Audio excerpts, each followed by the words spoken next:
Good morning, everyone. We're going to allow just a few more minutes for folks to log in, and we will start our symposium probably around 8:05, just in about 4 more minutes. Please be patient while we wait for all the final attendees to get in here, and we'll be back with you shortly.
Good morning. We're just waiting for a few more minutes to allow attendees to log in. We're watching our attendee numbers rise based on our pre-sales, and everybody's waking up and getting in. So just a few more minutes and we'll begin.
Well, good morning, everyone.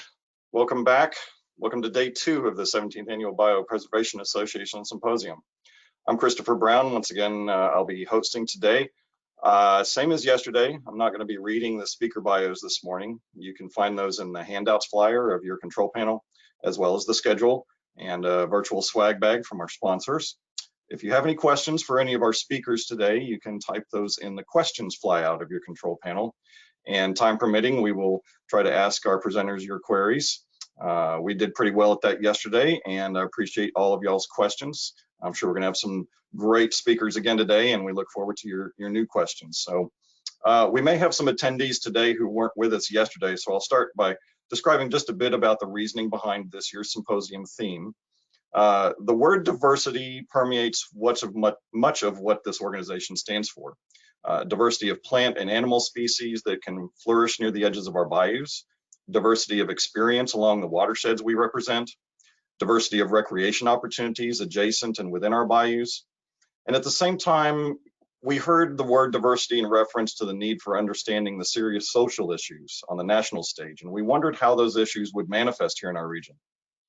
As we heard from Dr. Kleinberg yesterday, we're the most ethnically diverse major city, and perhaps we should realize that such diversity of ethnicity has contributed to the ability of the city of Houston and this region to be a potential model for how a diverse population can thrive together. So we found ourselves thinking about the diversity of our natural environment, how we've woven that into the very fabric of our region's landscape. And we've seen multiple efforts to improve our recreational aspects near the bayous, protect more lands within our watersheds, and focus on how to allow the bayous to do what nature intended them to do, which is to drain stormwater. And as I said, at the same time, we're thinking about the great ethnic diversity found in Houston and the surrounding areas. And so while we acknowledge there's a lot more to do with regard to both of these aspects of our community, we felt it was only right to shine a light on what we're doing right. And so thus, this year's topic was born. So we're going to celebrate what we've achieved by highlighting the importance of diversity of plant and animal life in our bayous. We're also going to celebrate that ethnic diversity in our region makes us unique and also equipped to show others how a diverse community can thrive. So just as our organization's mission, let's protect what we have built while continuing to build more recreational opportunities, more trails and parks that connect our most underserved communities. Let's restore the buffers around our bayous by learning from the lessons that multiple recent storm events have taught us. We've got to respect what the bayou's primary job is, getting that stormwater off the land and into Galveston Bay. So we've got to stop crowding them. We've got to stop expecting them to handle more and more runoff from development, and for them to do something about the trash that goes down our storm drains. These are not these are bayous, right? They're not ditches, and they're certainly not trash cans. Anything that enters one of those storm drains is eventually going to end up in Galveston Bay. When we put all these ideas together, we arrive at the symposium theme, focusing on biodiversity and how we must celebrate, protect, and restore these great natural features of our region to the benefit of all of our communities. So our speakers over today will elaborate on different facets of this idea of diversity, and our goal is to have you thinking of new ways for you to interact with our bayous and our community.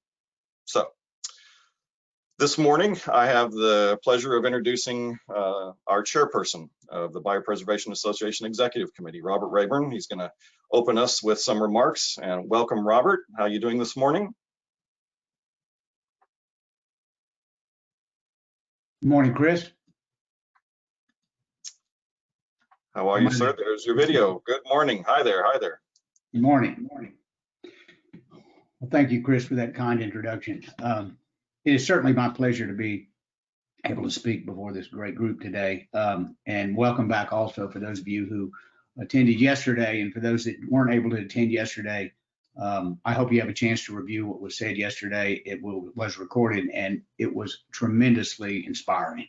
I also want to thank I don't want to overlook the opportunity to thank the committee members that have developed this symposium. Like Chris has said before, this begins at the beginning of every year, January, and here we are having the symposium in October. So that tells you how much planning goes into it. And I hope you see the results of this planning effort today. It is absolutely done very well. I also don't want to forget the volunteers that have also contributed, many of them speaking as well, and our sponsors. And we welcome so many scientists, engineers, land planners, landscape architects, conservation managers and directors, and just lovers of the natural world. And certainly without forgetting to thank HGAC for helping to host this webinar. So thank you very much. There was yesterday's half of the symposium was for me particularly inspiring. It was it left me with a new sense of direction, or renewed sense of direction. We have Houston has briefly about Houston. You know, we have a semi-tropical climate. We have typically 48 inches of rain a year, unless Harvey drops in to see us, or Harvey #2, which is to some degree might be our demise in some regards, and that is our area has great healing power. We're rewarded with that, and resiliency. The demise, I say, is because sometimes we will disturb things and they appear to reheal themselves very quickly, and we may many of us may think that well, things are back to the way they were, when in fact that's not true. We have had some great recoveries, history of great recoveries. Much of work was done by flood control, and their efforts continue in some aspects. Some of those wonderful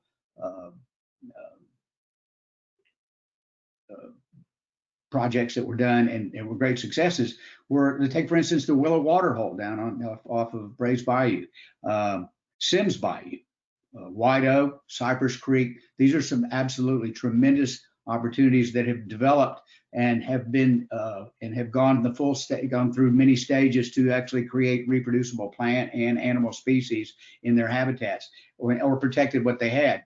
That is the goal of biodiversity, is to return it back to the condition it has before we began to make our mark and begin land development. Houston's history did not start out with much bayou protection. We were in the survival mode here. We were recognized, I think, early on as an absolute and an unlimited number of resources, from animals to plant material to tall bald cypress and magnolias that lined our bayous, for furniture, some for ship masts, many things that we looked at as if it was an unlimited resource store. And we found that is not entirely true. We continue to grow as a very successful city. We have great opportunities. As Dr. Kleinberg said yesterday, we are we have the largest medical center in the United States, and we should also be having not only the best, some of the healthiest land we have, but also the healthiest air and clean water. I think Houston can build that. I see that as an opportunity for us in the future, and I don't see it out of our reach. I think one of the things that will challenge us is we need to further develop a unified conservation plan with guiding principles, and that is executable. I think both the city, the county, flood control, our federal agencies, all of us have to at least have some degree of understanding that we are all pointed in the same direction.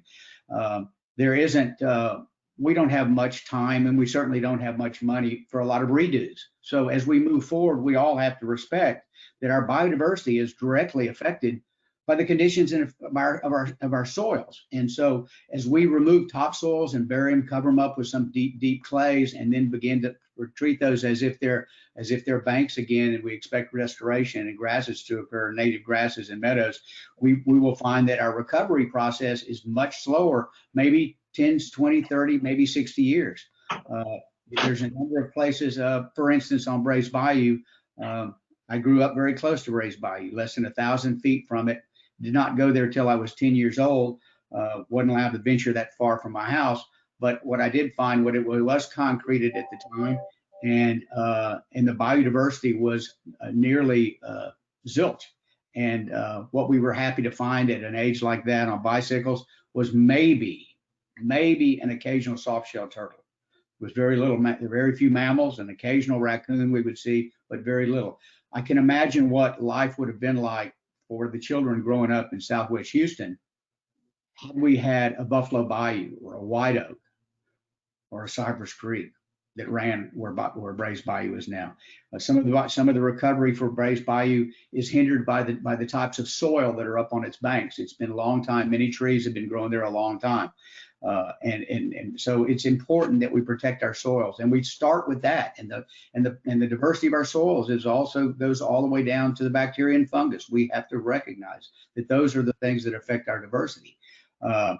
We heard yesterday about the changing of possible mowing regimes. I think that's critical. I think if we are beginning to get our grasses and meadows back in place, we need to recognize those. I call it going ladybird on them, where we say, well, how can we afford to do some of these restoration projects? Well, one of them may be that we just simply cut back some of our mowings and allow our meadows and our native plants to go to seed.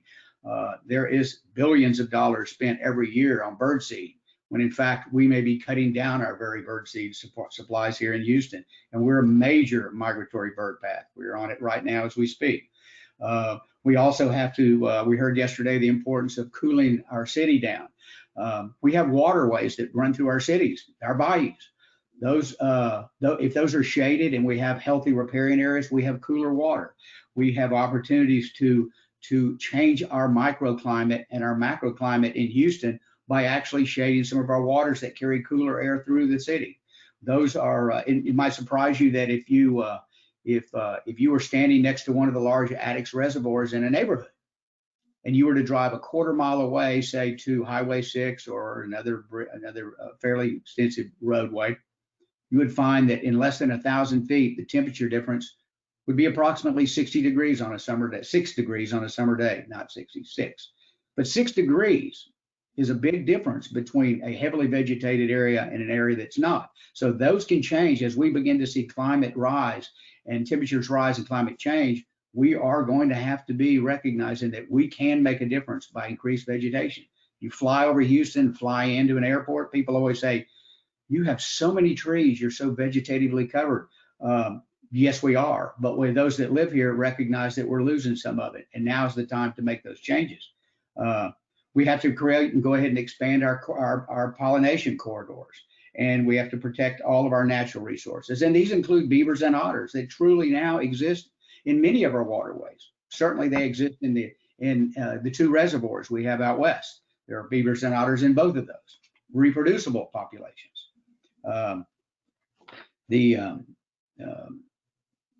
Another thing that we talked about yesterday was and has always been a very important part of bayou preservation, and that's expanding our environmental education programs. After Dr. Kleinberg spoke yesterday, and it was very eye-opening conversation about our education system in Houston and our population and how it's changing, that we not only have to improve on that, but what we can do as environmentalists, we have to make an effort to get into underserved communities and provide environmental education and begin to reestablish these diverse bayous and riparian areas in these areas that are underserved. These may be the only chance that some of our youth gets to see native birds, gets to see native flowers, gets to see critters that you wouldn't normally see. These are maybe children that will never make it to Brazos Bend. They will never get to see what's out there. And so if we want to establish a support mechanism for the future and diversity of our city, we have got to reach into our youth, and we have got to reach into our underserved areas. That has got to be one of our greatest challenges for all of us. We will not succeed without a generation of outdoor consciousness. And these ones that we're talking about are the keepers of the flame. Many of us will be gone. Another point I'd like to quickly make is our animal populations are declining, and they're not just declining; that many of them are plummeting. And this is a very difficult situation in that we have got to make sure that we overlap all of our experience and all of our exposure and with our youth, because they are going to be the carriers of the flame. And what is difficult is many of us don't realize the animal populations we had 40 and 50 years ago, when like Dr. Kleinberg said, when we baby boomers drop off the other end of the map, that we will have the youth that will take our place will set a new baseline for what the animal population was, because they don't remember what it was when us 60, 70, 80-year-old people, what it was back then. You take Woodland Park, for instance. We have beautiful sculptures. They actually honor the firefly. A firefly was something that many of us that grew up in this area, we saw all the time in the summers. And now it's a real treasure to see those. We recognize that. The next generation may not even know what a firefly is. So we have to recognize that. We are missing that institutional memory, and our younger generation will reset that. As Texas Parks and Wildlife said yesterday, and as he pointed out so eloquently, and he said about the photograph that he liked to include on all of his presentations about a young lady catching her first fish.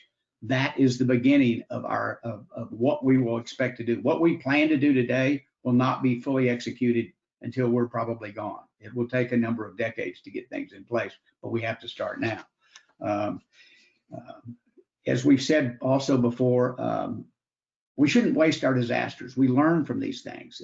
Our last probably big disaster we talked a little bit about yesterday was a 2011 drought. Many labeled it as a biblical drought. We didn't have any rain from January till almost the end of September. Pretty significant.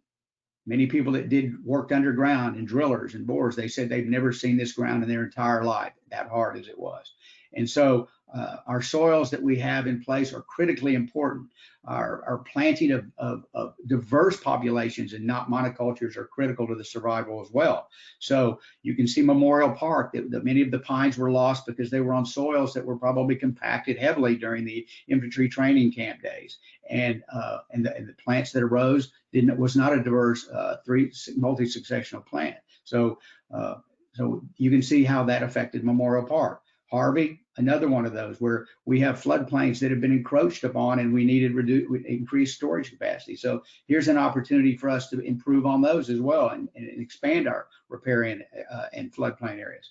And the third one, this pandemic today that we are faced with now, it has exhibited that we are in a critical need, absolutely critical need for green spaces and trails. Fortunately, Houston has an absolutely great future. We have turned the corner to a degree.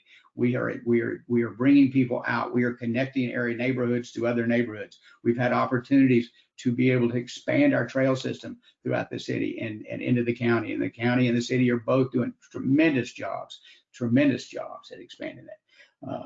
What these green spaces have done to our people, to our citizens and the people of Houston, Harris County and surrounding, is that we have given them an opportunity to get out and do some perhaps forest bathing if you reach the reservoirs. If not, even in the city, you still are reaching your green spaces. You still are, it provides reduced anxiety. It relieves you of some depression. And it's critically important for our mental and physical and health that we expand these green spaces. It is going to be an opportunity for Houston to be recognized as we begin to develop meadows along our bayous and follow our trails. We could be recognized as one of the most resilient, one of the most diverse, and one of the most wanted to be places to be for recognizing opportunities to the natural world. We have great advantages here, and I see us as having a great future. The people we listened to yesterday, our speakers, were absolutely off the charts as well. They were very enthusiastic, and I just want to thank everyone for this opportunity to speak to you. I want to have one closing remark that I'd like to read to you. It's from a gentleman that is, his name is, many of you know who he is. He's Sir David Attenborough, and his quotes, it goes like this: "The natural world is complex, it's wonderful, and it's one of the most precious things we have." And it's absolutely true. And we have to recognize that. And we also have to be responsible for it. So having said that, it doesn't appear that we have a choice at all except to celebrate, protect, and restore our natural rivers and streams as we move forward. Thank you for this opportunity, and thank you for being a part of Bayou Preservation's 17th Annual Symposium. Thank you. I'm sure everyone sees the passion Robert has and why he's been an excellent leader of our executive committee for some time now. Thank you so much for being here this morning and sharing your thoughts, Robert. Really appreciate you. Thank you. Well, we have for many years and many symposiums wanted to have the mayor open our proceedings. We've been honored to have Mayor Pro Tems step in on multiple occasions, but this year we were this close to having the mayor live with us. His schedule didn't quite line up, but he was gracious enough to pre-record his remarks. So It pleases me greatly to introduce the Mayor of the City of Houston, Sylvester Turner, via video.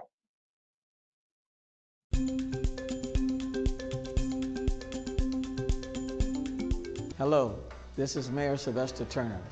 Welcome everyone to the virtual Bayou Preservation Association 17th Annual Symposium. Over the years, the symposium has become a sought-after forum among key policymakers, planners, scientists, and engineers who value the expertise presented throughout the day. About 200 individuals attend each year to learn about emerging water quality issues and to discuss possible solutions. This year's theme of bayou diversity is relevant when you think about the diversity of our city. Our diverse watersheds, bayous, bayou greenways, and neighborhoods are all interconnected. Bayou Greenway 2020, with 150 miles of trails, is a model for other cities and how to transform green space and connect neighborhoods around our bayou system. Our region is a biodiversity hotspot if you consider the floral and fauna it supports. The Katy Prairie is one of the state's most popular bird watching spots and is part of the central flyway for migrating birds. Our bayous are used in diverse ways for recreation, flood resilience, drainage, aesthetics, parks, economic engines, transportation hubs, and for peaceful reflection during the ongoing pandemic. Finally, Houston is the most diverse city in the nation and a vision of how our country will look in the future. A livable, walkable, green city with a quality of life second to none. One of the speakers today is Marissa Aho, the Chief Resilience Officer for the City of Houston. Marissa is leading the charge in resilience building efforts to help Houston prepare for, withstand, and bounce back from the shocks, catastrophic events like hurricanes, floods, and cyber attacks, along with stresses like aging infrastructure, homelessness, and economic inequality. During my tenure as mayor, I have embraced sound projects and initiatives that help protect and promote bayou conservation and preservation. These include the Adopt a Drain Initiative, the Riparian Restoration Initiative, Houston's Climate Action Plan, and our city's Complete Communities. A big thank you to the Bayou Preservation Association for all you do in protecting our bayous, riparian areas, and water quality. I also thank the presenters for sharing invaluable knowledge, ideas, and recommendations for long-term sustainability in Houston and beyond. It will take all of us working together to build a great city.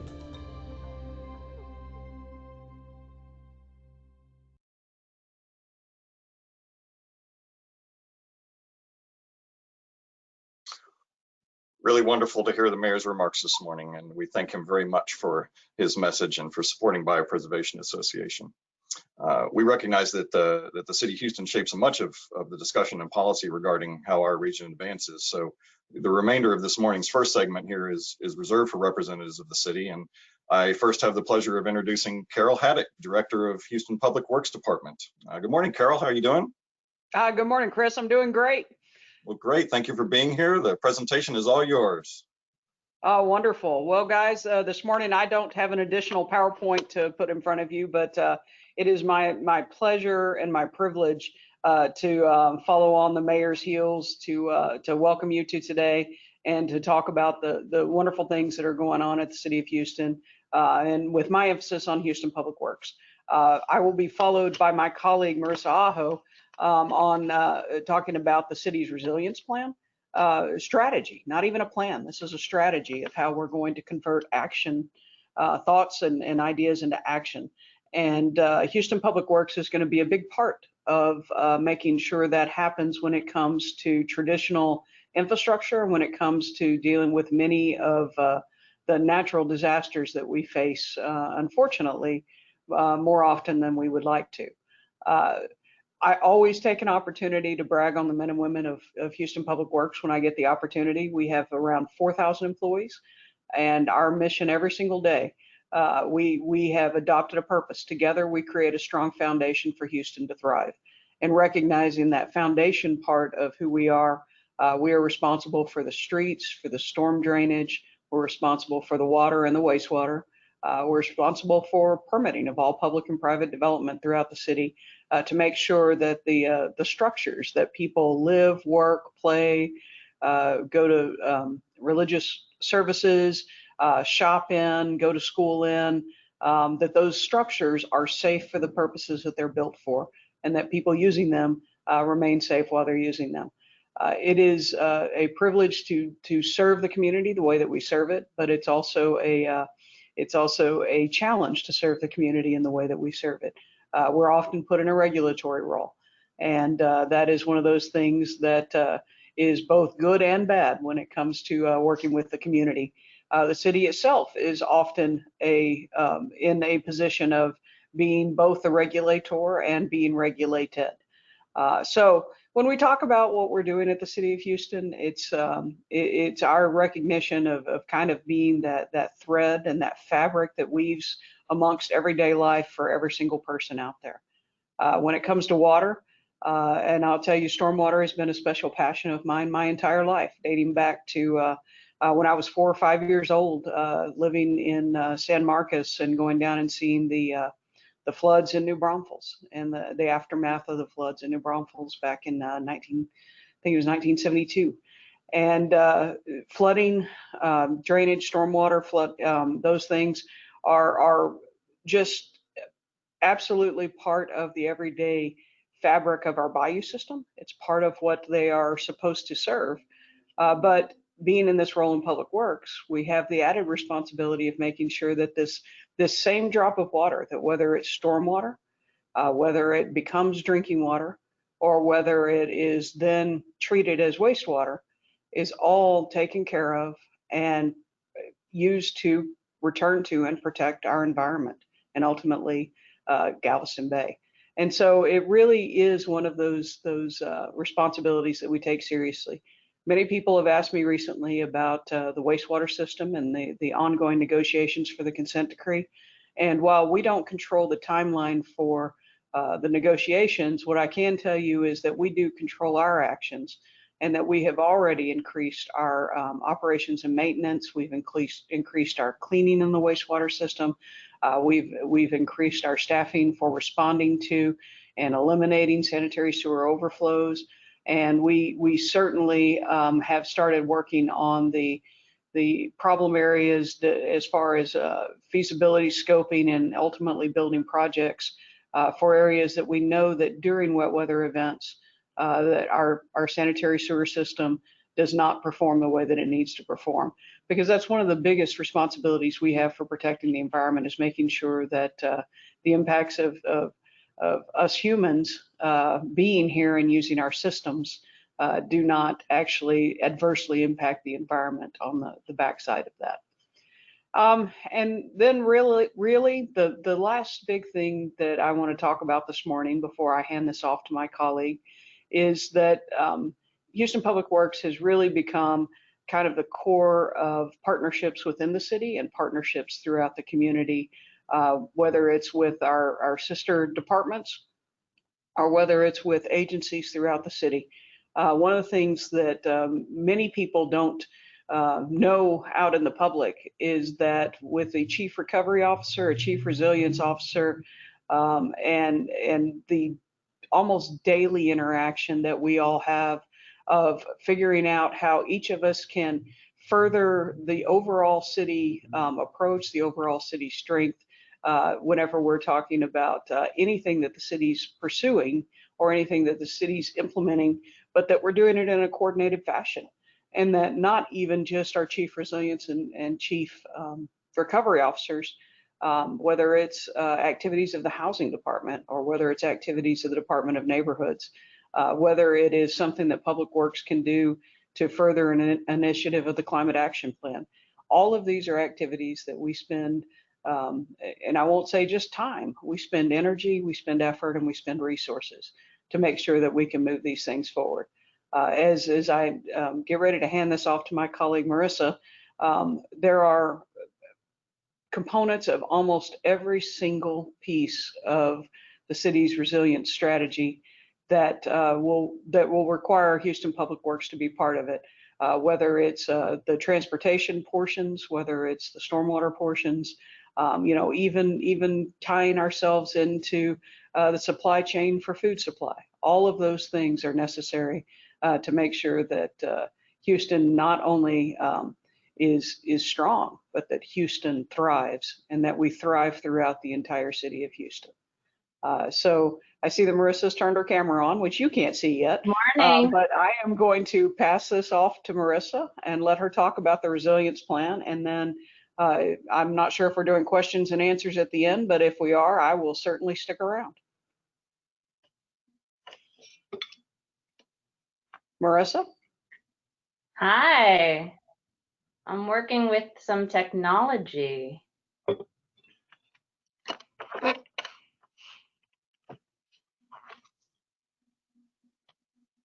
Carol, can you see my slides? I can, and they are full screen. Phenomenal. Yep, we're looking good, everybody. Thanks so much. And Carol, we will have time for questions. So if anyone does want to submit any, again, use that questions pop out on your control panel and type them in there. And I will come back at the end of the presentation and ask Carol and Marissa. So it's not the first time we've had the Chief Resilience Officer speak, but it is the first time we've had Marissa Aho with us. So welcome, ma'am. How are you this morning? Thank you. I'm so excited to be here. Great. It's all yours. Fantastic. So it is my pleasure to be able to talk about Resilient Houston. And I'm just so grateful for Mayor Turner and for Director Haddock and all of the support that I have had in the 18+ months that I have been at the City of Houston. And I wouldn't be a Chief Resilience Officer without starting out for explaining how I define resilience. As all of you know, resilience is a little bit of a tricky word in which to have in your title or in your plan or strategy, as Carol correctly said this morning. And so when we think about the resilience strategy for Houston, it's really a holistic approach that includes flood resilience, it includes climate resilience, it includes economic resilience. And so it's really about looking at all of the chronic stresses and acute shocks that we experience, whether it be our individuals, our Houstonians, our neighborhoods, our businesses, and our various systems. And sometimes my shorthand for this definition is that we're solving for more than one thing at a time, given all of the urgency around all of these issues. And we really need to address each and every one of them as we make investments and as we move forward. And Houston knows better than many locations why this is so important and why being able to, build back better was something that you didn't hear 5, 6, 7, 8 years ago. And now I hear it every day. And that's a little bit based on the times that we are in, but I think the idea of not returning to normal is very much catching on, which is great. And Houston is a part of the former 100 Resilient Cities Network, newly launched as the Resilient Cities Network. And I have the pleasure of serving on the Global Steering Committee representing North America with my colleague in San Francisco. There are 10 of us on the Global Steering Committee, but then very recently, our own Mayor Turner has become chair of the board of directors for the Resilient Cities Network. And I think we can all be incredibly proud of that because, Houston is resilient, and the more that we can learn with and from our colleagues around the world, it's just a great opportunity to also show off all of the amazing things that we are doing here. And be able to showcase that as well. The resilience practice that we, have learned over the years is really around this holistic approach. This is the wheel or the Resilient City Framework, but I use it as a good check of making sure that we're looking holistically at how we approach various, projects, plans, programs, and the resilience strategy as a whole. And in Houston, we have this amazing history which includes a lot of really great events and innovation and a really exponentially growing population with a number of disruptions and events and disasters that make for a interesting recipe in terms of how we address resilience moving forward. And I know the theme of this year's symposium is diversity, and I look at diversity in so many different ways, starting with our populations and the pride that Houstonians take in being a diverse city. The 88 super neighborhoods and the diversity that exists in each of them. The 22 major watersheds, which I have been learning so much about over the last year and a half, and the sort of detailed approach that needs to be taken in each bayou and each watershed, because they too, like our neighborhoods, are incredibly different.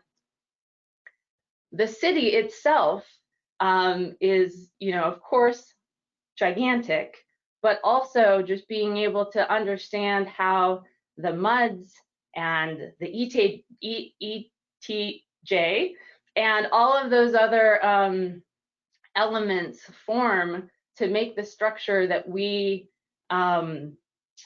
get to work with in order to continue to build resilience for everyone.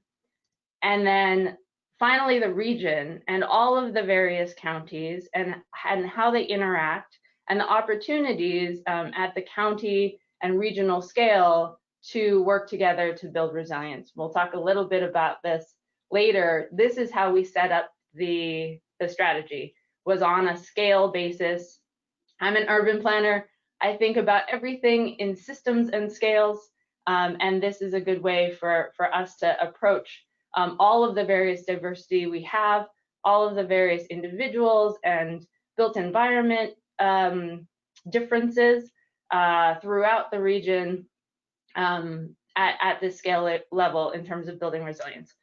Where we started, even before I arrived in the fall of 2018, was looking at resilience through this lens. And this word cloud represents sort of the beginning of the journey to get to where we are today. And Carol actually helped me make this slide even better.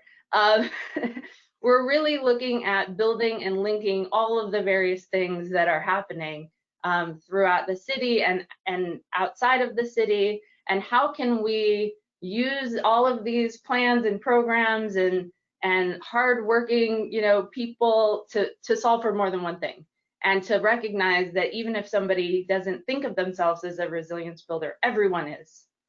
And we need to emphasize that at all times. And then there are some major challenges in Houston. The one that I point to the most is our life expectancy disparities. And so this indicates a 20-year disparity. Other research has shown a 24-year disparity. This is all before COVID. And so this is a real issue that we need to work on and make sure that healthy and more equitable solutions are in our future. Another key challenge is around development. And this is a good, I think, snapshot of the development between 2002 and 2016. And it tends to be not in our inner core. And that creates a number of challenges. So as part of this process, we looked at all of the various shocks and stresses we could think of that affected or could affect Houston. We did identify public health emergencies, but not to the extent that we are currently experiencing, which I'll talk about at the end. But we focused, or we sorted out all of these shocks and stresses into the 5 themes that really carry out and are another way that I talk about solving for more than one thing is, are we addressing climate? Are we addressing health? Are we addressing equity? Are we addressing the built environment? And are we addressing the economy? And all of those things together will help to build our resilience. And addressing each and every one of these shocks and stresses, we know that our most vulnerable people, neighborhoods, and systems are disproportionately affected when there is a shock. And so by looking at the intersection of all of the stresses and strengthening those aspects of life, we will be less affected when there is a major disruption or disaster. And so the vision for a resilient Houston is, of course, a healthy place to live, an equitable, inclusive, and affordable city, a leader in climate adaptation, a city that grows up and not out, and a transformative economy that builds forward. And the plan has 18 goals and targets and 62 actions. And I wish I could talk about all of them, but I cannot. And so I'm going to talk about a few. We also intentionally tied as much as we could in the resilience strategy to the climate action plan. These plans were being created at the same time, and so there was a great opportunity to make sure that we were talking about mitigation and adaptation and how we need to do both. And then, like I said at the beginning, building resilience at every scale, really looking at our individuals, our small businesses, our properties or parcels, the differences in our neighborhoods, the bayous, the city, and the region. And we set somewhat ambitious targets. And I did want to point out that all of the graphics in the resilience strategy were done by Colleen Corcoran.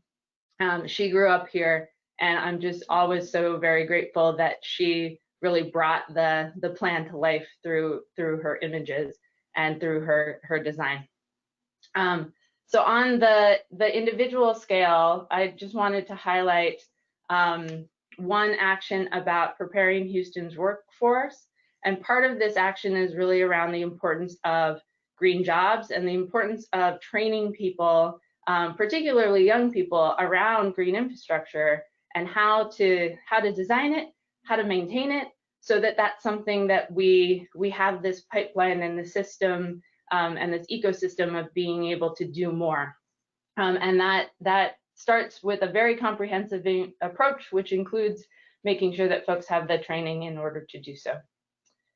Another action is around accessibility and creating a city where Houstonians of different ages and accessibility can thrive, looking at ADA, looking at aging populations and young populations and universal design, and making sure that everyone feels welcome in our spaces. Chapter 2 is around neighborhoods, of course. One of our targets is to plant 4.6 million new native trees by 2030. I'm really excited about the enthusiasm around this target and how it's moving forward. One of the actions in this part of the strategy is around equitable park space, and the Mayor's 50/50 Park program is highlighted here. But there's a real opportunity to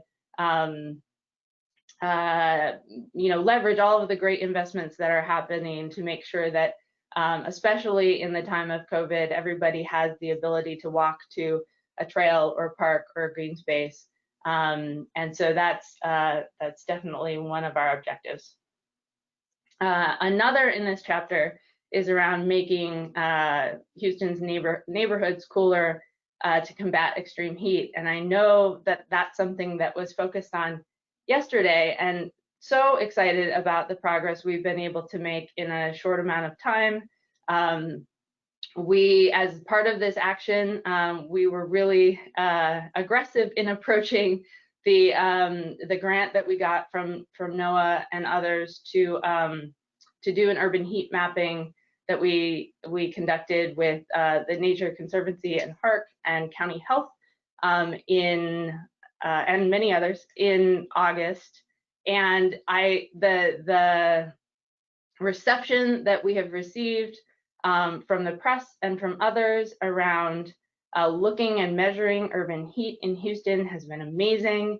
And the number of people who are really interested in getting this data when we receive it in the next few weeks is really amazing. And so there are so many ways that we're going to be able to use this data around prioritizing our investments, around where we want to target tree planting, where we want to target health education. There's so many applications that I'm really excited about the ability for us to move forward in this space and really acknowledge that heat, urban heat, extreme heat are huge issues in Houston that we don't talk about as much as we should.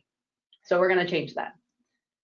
In chapter 3, it's all about the bayous. One of the targets is about removing all habitable structures from the floodway by 2030. Of course, this is ambitious, but there's a lot of effort being made, and hopefully with many more partners, we'll be able to solve this challenge one way or another. The other target here is constructing at least 500 miles of trails and bike lanes by 2025, and we're pretty much on schedule to do that, and that's really a great investment for all of the neighborhoods that are going to be more connected to these systems. So similarly, the actions are around making room for water, and in January, as part of the Resilient Houston process, we also did a Living with Water Houston report that came out in January, and it focused on both regional, city, and neighborhood specific recommendations around how we make room for water, learning from New Orleans, learning from the Dutch. And we focused on Independence Heights, Kashmere Gardens, and Greens Point. And it's been exciting to see how some of those recommendations are finding their way into other efforts. The next one is around increasing access to our bayous. And so that's another thing that I think everyone who is listening is also really excited about. And there's so much being done, and the city is here to support all of those efforts. In chapter 4, one of the targets that I wanted to highlight today is around 100 new green stormwater infrastructure projects by 2025. And this idea of having very specific green stormwater infrastructure projects that we can point to, we can show people, we can learn from, we can learn how to maintain better, as a way of getting to a tipping point where green stormwater infrastructure is the norm and not the exception, and really trying to work together with so many partners to make that happen. There was a green stormwater infrastructure report released last year, and we're trying to move those various incentives forward. And there's just so much more that we can do in this space. We've been looking for grant opportunities and partners, and so please let me know if you have a new green stormwater infrastructure project so that we can showcase it as an example of what we need more of.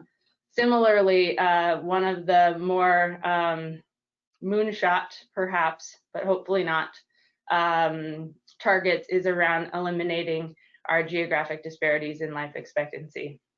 And you saw earlier that that's somewhere between 20 to 24 years, depending on what zip code you live in, and that's before COVID. And Houston takes pride in its diversity, and my hope is that in the future we'll be able to take pride in our equity. And so disparities in life expectancy are an indicator of so many things. They're an indicator of health, they're an indicator of safety, they're an indicator of the built environment. And so all of these various things build up into that one measurement. And it's something that's so unacceptable for this area and we really all need to be working on changing it. Another target in this area is around appointing departmental resilience officers. I just want to highlight that we did that in April of this year. And so now I have the pleasure of working with, let's see, 25, I think, departmental resilience officers, one for every department. Carol's Department of Public Works has 3, which is phenomenal.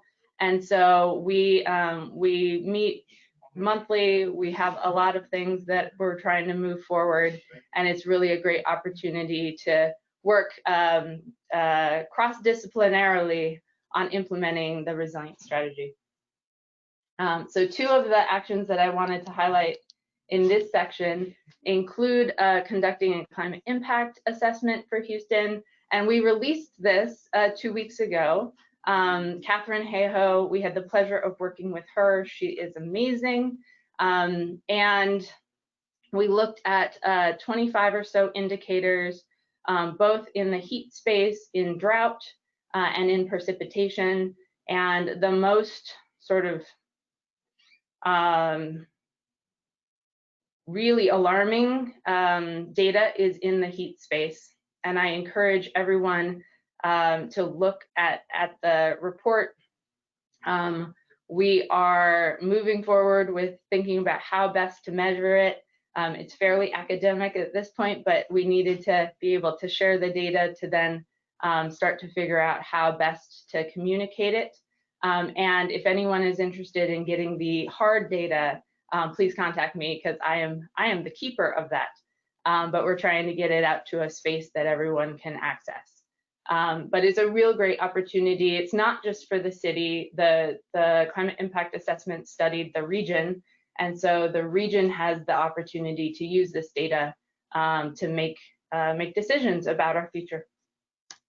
The next one is around holistically managing our water resources to be climate ready, and this is really focused on working with our partners in public works and embracing this one water movement, and everyone over there is so excited about moving this work forward. And so it's a real opportunity for Houston in the future to look more and build on the water conservation plan and drought contingency plan that we have, to continue this work and continue to link it all together. So really excited about that. Here really quickly is a snapshot of the climate impact assessment, and my cheat sheet, table 1, that shows pretty much everything you need to know very quickly around the indicators, and both the lower and higher projections based on emissions. So it's another reason to focus on climate mitigation and keep us at the lower side of things. And finally, chapter 5, and this is the region chapter. The target here that I wanted to highlight was around conserving 24% of undeveloped regional land as natural spaces by 2040. And really investing at least $50 billion in major recovery, mitigation, and modernization projects that increase our resilience in 2040. The idea there is that we really need to embed this work into everything that we do. It's not new. It's just inviting one more person to the table that maybe doesn't usually get the invite, or making the tent a little bit bigger so that multiple things can be addressed at the same time. So the 2 actions in this chapter that I wanted to highlight was around the undeveloped land, and the city is working on a preservation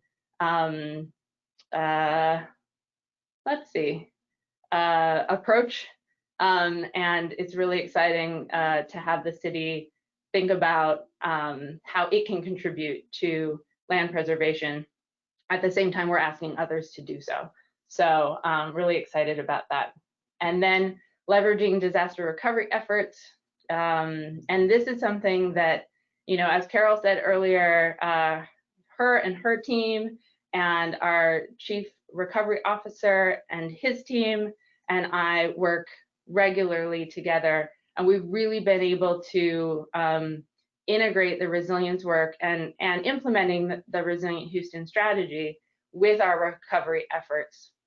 And that has been so important. And we have a RFP or two, depending on what time of day it is today, out that really show the intersection, and look forward to a lot more work being done in the coming months.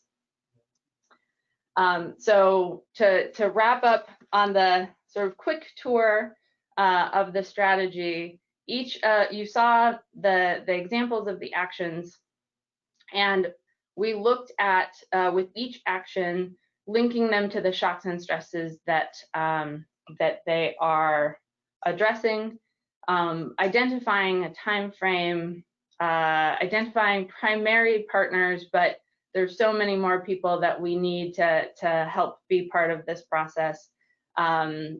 Linking each action to a UN Sustainable Development Goal.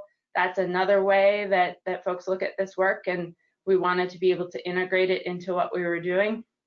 And then finally, looking at implementation themes. And so these were the 6 main themes that came out during the planning process. Of course, engagement, finance, and innovative finance at that. Policy changes at the local, state, or federal level that need to be made in order for us to achieve our resilience goals.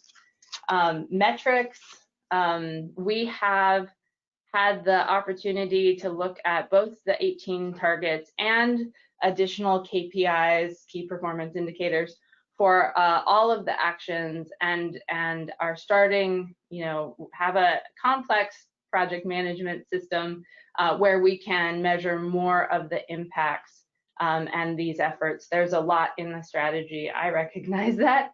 And so we're trying to keep track as best we can of these metrics so that we can share them in a lot of great ways, looking at a one-year report, looking at perhaps a dashboard with the targets and so on.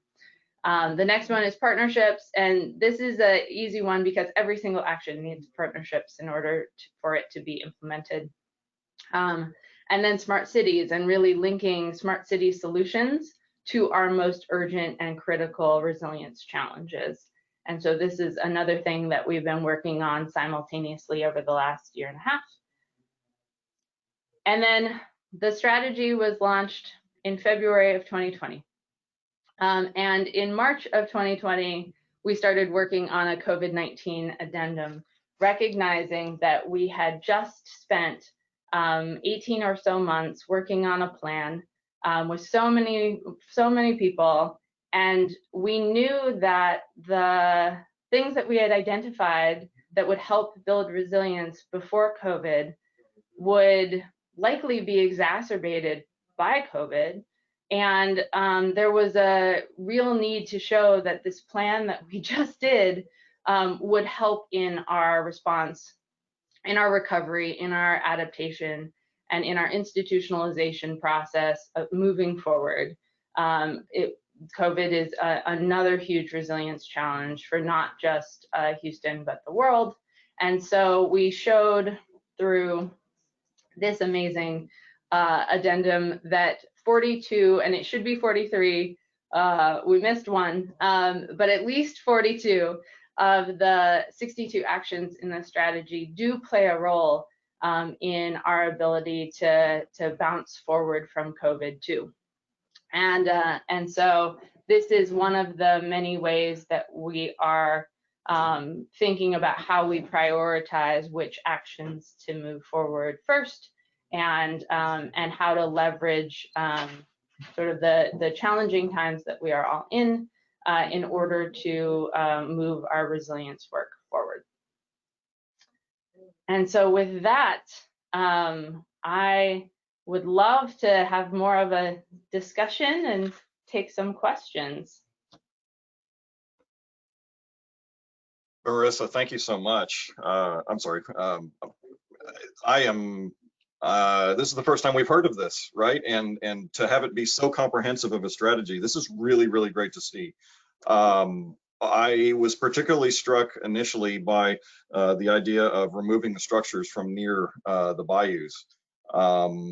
Clearly, we've got, there's federal programs that have been doing that. County, I believe, has been doing a little bit of that. So is the city looking at joining that at all, or is this I mean, coordination, or are we looking at it where the city's going to go it alone on the parts that they control? So we've been working with those partners on aligning our various efforts for months, and even before I was involved. But I've been part of that for months. And we in the strategy and in recommendations from the Greater Houston Flood Mitigation Consortium, Right. and in Living with Water, there have been a lot of conversations about sort of this buy-in, buy-out concept, and this idea and real need to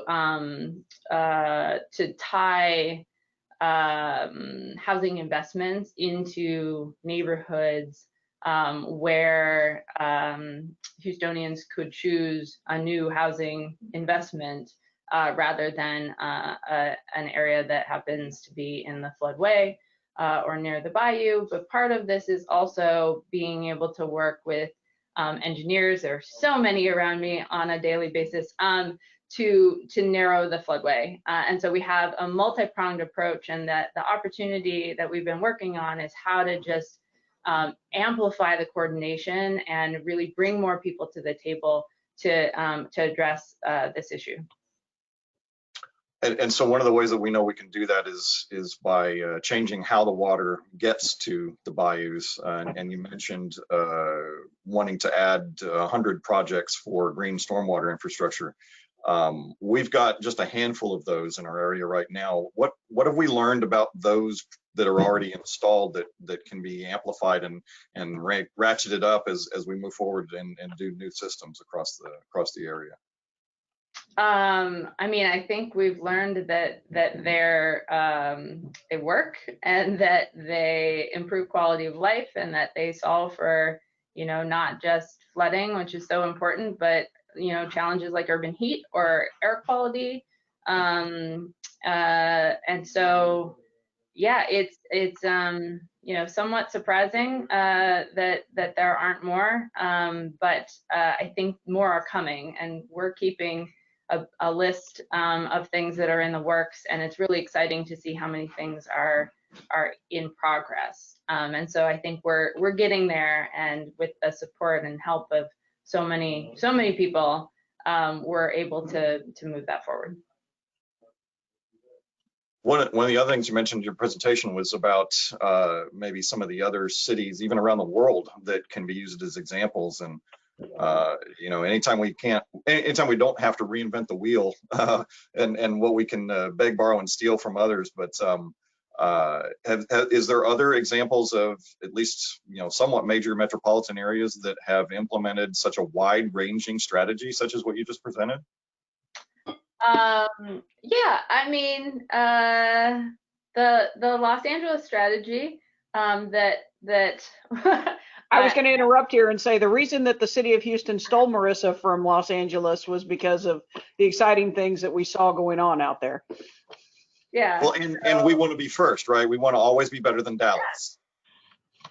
Yes, and our strategy is newer and more scalable than Dallas's. They have a pretty good strategy too. El Paso has a great strategy, and really, you know, it's exciting to see in Texas we have 3 you know, chief resilience officers who have been a part of the 100 Resilient Cities program. We have these 3 strategies, really different locations, and this ability to think about, you know, a more resilient Texas, learning from those 3 plans, and then doing more. Interesting question just got posted about the heat, the urban heat study. Is there any idea yet, and then we just may not have the data yet, and I would be interested as well, about the difference between maybe artificial turf versus natural turf in a recreation field? You know, a lot of from a maintenance standpoint for school districts and such, changing to artificial turf is obviously the right move. But we know from athletic injuries that natural turf is better. And do we know anything yet about heat island effect on those two surfaces? I have some friends in the planner world who are very passionate about turf, and I am happy to reach out to them to see. I don't know of anything specific, and so we're mapping 320 square miles, and once we have that data, we prioritize locations with parks and schools and community centers, things like that. So then we could perhaps cross-reference with which of those facilities have artificial turf to find out how it works here. Another question about the funding sources with such an ambitious goal of the $50 billion needed to implement, but with such a large geographical area, we have to have those kind of large numbers to be able to make a difference. And what kind of funding are you envisioning right now? Yes, so that number was based on embedding resilience into things that we are already paying for, and then also looking at additional federal, state, and local funds in order to address these issues. We have been spending much of the last 6 months grant writing, and will continue to do so for the foreseeable future. It's also an opportunity to really talk with legislature, state, federal partners about the sort of needs that we have, and there are huge gaps that we need to figure out how to solve. I think we've got time for one more question, which just popped up, as a matter of fact. Is the city considering expanding its efforts to remove structures along waterways to floodplains and not just in the floodways?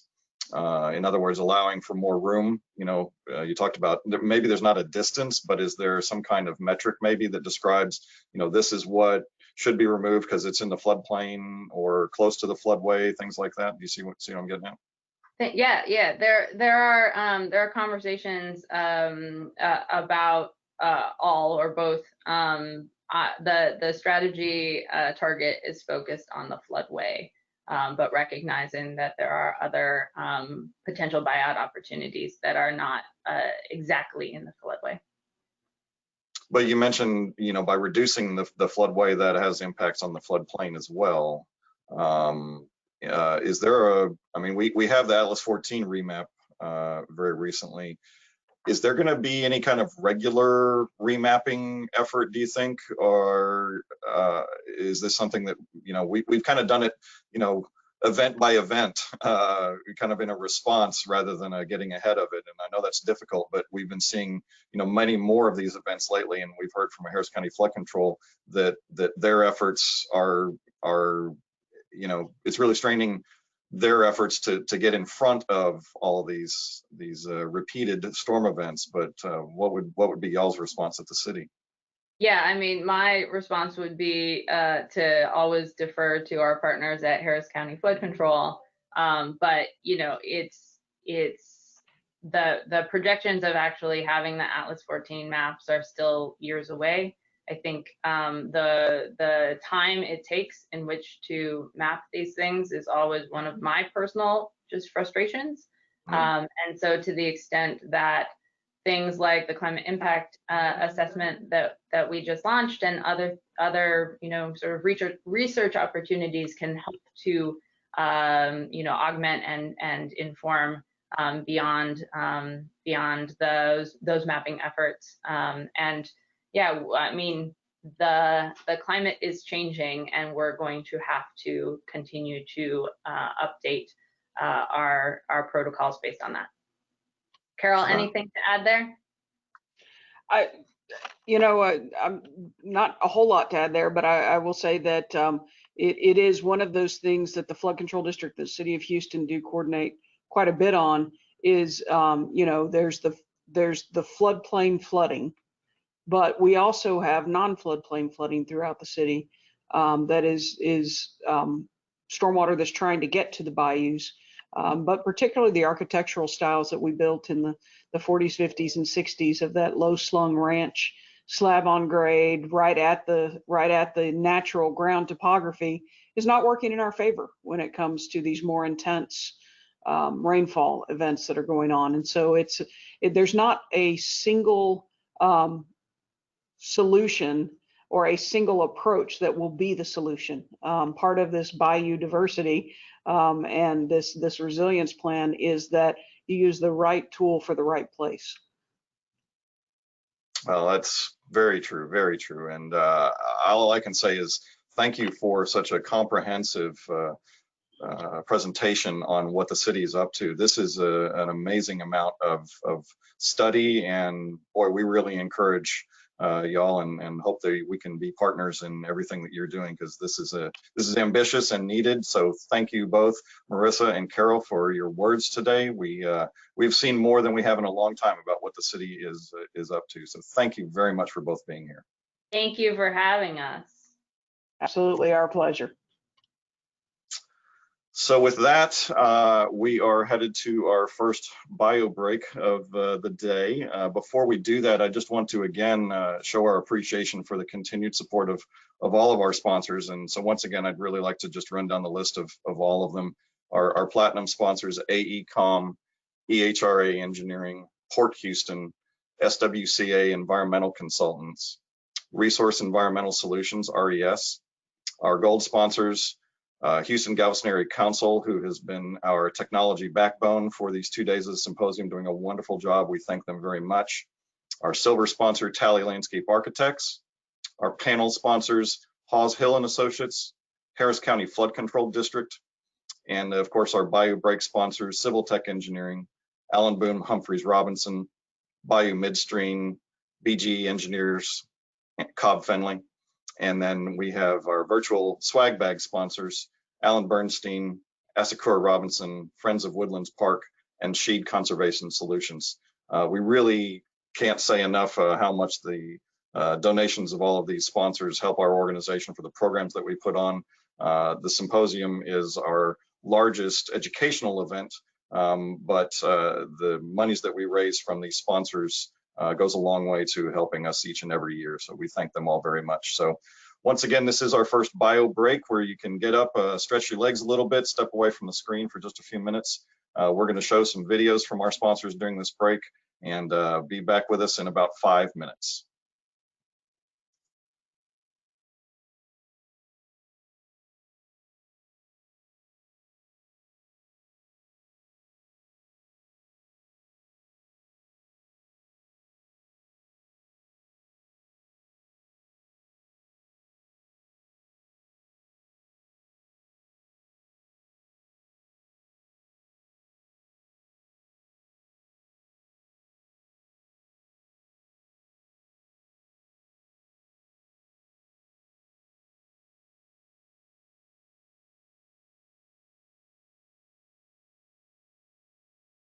EHRA Engineering prides itself on a long-standing history of delivering exceptional solutions. Founded in 1936, what began as serving land developers with paving, drainage, and utility design has since expanded to adapt to the ever-changing needs of the communities we serve. As a multidisciplinary civil engineering firm, we provide a comprehensive approach to meet the demands of our growing region as we maintain our mission of engineering the future. EHRA is proud to support the Bayou Preservation Association's 17th Annual Symposium.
We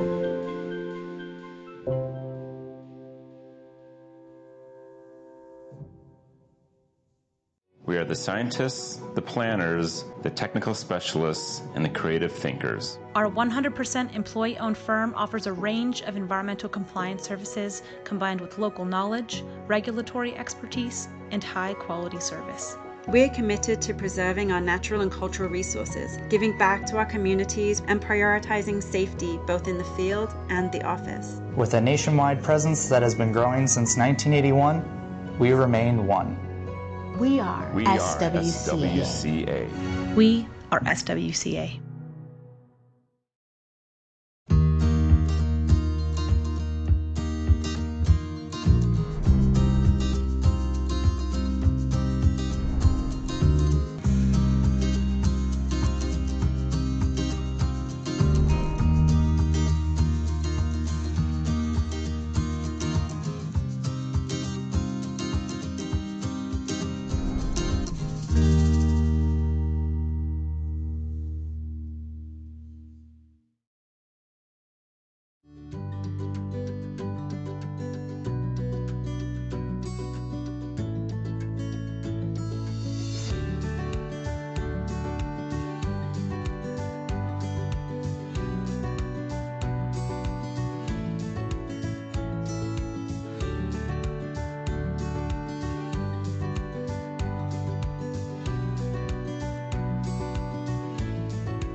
Well, welcome back, everybody. Yesterday, we gave you urban turtles, and today we're going to the birds. Richard Gibbons is Conservation Director at Houston Audubon and an ornithologist. Richard's going to have a lot to live up to because we learned quite a bit yesterday about a magnificent turtle in a couple of our urban bayous, but I know we've got the right person to talk about the myriad of bird species that use our region as a flyway. So Richard's presentation is going to be hopefully as informative as yesterday. We looked on a lot from you. Good morning, Richard. Welcome. How are you? Good morning. How's my sound? We got your sound there. It's a little bit off on your video. You can feel free to turn that video off maybe if you're having any problems, but we can go forward from here. I think it's looking good. Okay. Well, thanks everyone. I'm very grateful for the opportunity to talk birds. I'm always happy to talk birds. I like turtles too. This particular habitat, it is so iconic for our region. The bayous, or the bayous for you old school Houstonians, are so important. It's such important critical habitat for this region. So I'm just really happy to be here and able to talk about it. All right. Here are the mini Houston bayous. Now, for millennia, these riparian corridors have served as wildlife habitat, especially so for water birds and forest birds, and I've tried to focus on that here. Before Houston was Houston, all of our region was coastal prairie, and these bayous were forested fingers that crawled through this sea of prairie. And for millennia, and even many tens of millennia, and more, migratory birds have waxed and waned across North America and traveling back and forth between Central and South America and North America. And when they do that, all of these habitat specialists, they wash over our region in waves, and they're looking at all these different habitats, and they're all looking for their habitat. And so, historically, these riparian corridors, these bayous were very important. And of course, now today, all of that prairie has been replaced with the big city landscape, and fortunately, a lot, not enough, but a lot of the riparian corridors, these bayous have been preserved because for flood control or for many other reasons that we've already heard about. But I wanted to, just show this and this image from the Bayous Greenway project, just, that start thinking about this, our viewers, as habitat. So here's a stylized version of what this tapestry of habitats look like. And from an ornithologist perspective, what we see, it's all habitat. And so, we see, I see various assemblages that can drop in and take advantage of this tapestry. So you've got your gallery forest along the edges. You've got this palustrin wetlands, in these low areas and deposition areas. And then you've got these in the floodplain, you've got all these different patches and prairie habitats, which I'm thrilled we're putting some more of that back into place. But this is the tapestry that we think about and that we're trying to put back into place. And what I want you to take away from this slide is that all of these different habitats support different specialized wildlife. There's generalists that will be happy in all of that, but there's a lot of wildlife that needs each and every one of these, micro habitats. And here's a not so stylized version of that. This is a bend at Buffalo, in Buffalo Bayou. And what you see is this rich understory, all of these forbs and everything, just a climax community of mature trees, thick understory. You've got a lot of diversity, which means that through the year, you have different things that are coming into bloom that are supporting different wildlife. The more biodiversity you have there, the more species, then the more resiliency you have to support different species that may be taking advantage of this habitat through the year. All right. I want to talk about how this space is used for stopover habitat for migratory birds. And a really instructive project was done by Dr. Sid Gautreaux. He's the father of radar ornithology. Late 90s, the Gulf Coast Bird Observatory worked with Sid and others to do this study.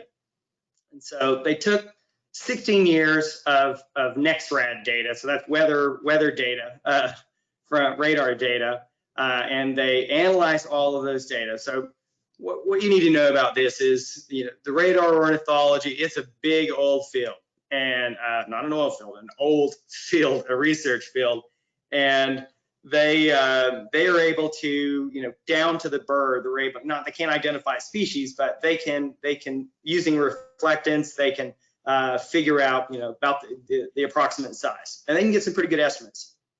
So there were about, there's about 237 species that we're talking about in this study, and they were able to enumerate, in that study period, about 239 million birds are annually migrating through this study area. And one thing that was really important that came out of this project was that the Columbia bottomlands are extremely important. And how that connects to all of our bayous is it's important for the same reasons that our bayous are important. It's because there is still intact, contiguous habitat, mature habitat. And this is, particularly important to nearctic, neotropical migrants, meaning what often people just call neotropical migrants, but they're migrating between the tropics and the temperate zone. So they're coming in, wave after wave, and when they're coming down, they are looking for this fantastic habitat, which the Columbia bottomlands. So, you may remember the Columbia bottomlands started a big conservation push back in the 90s, and it was largely due to this study.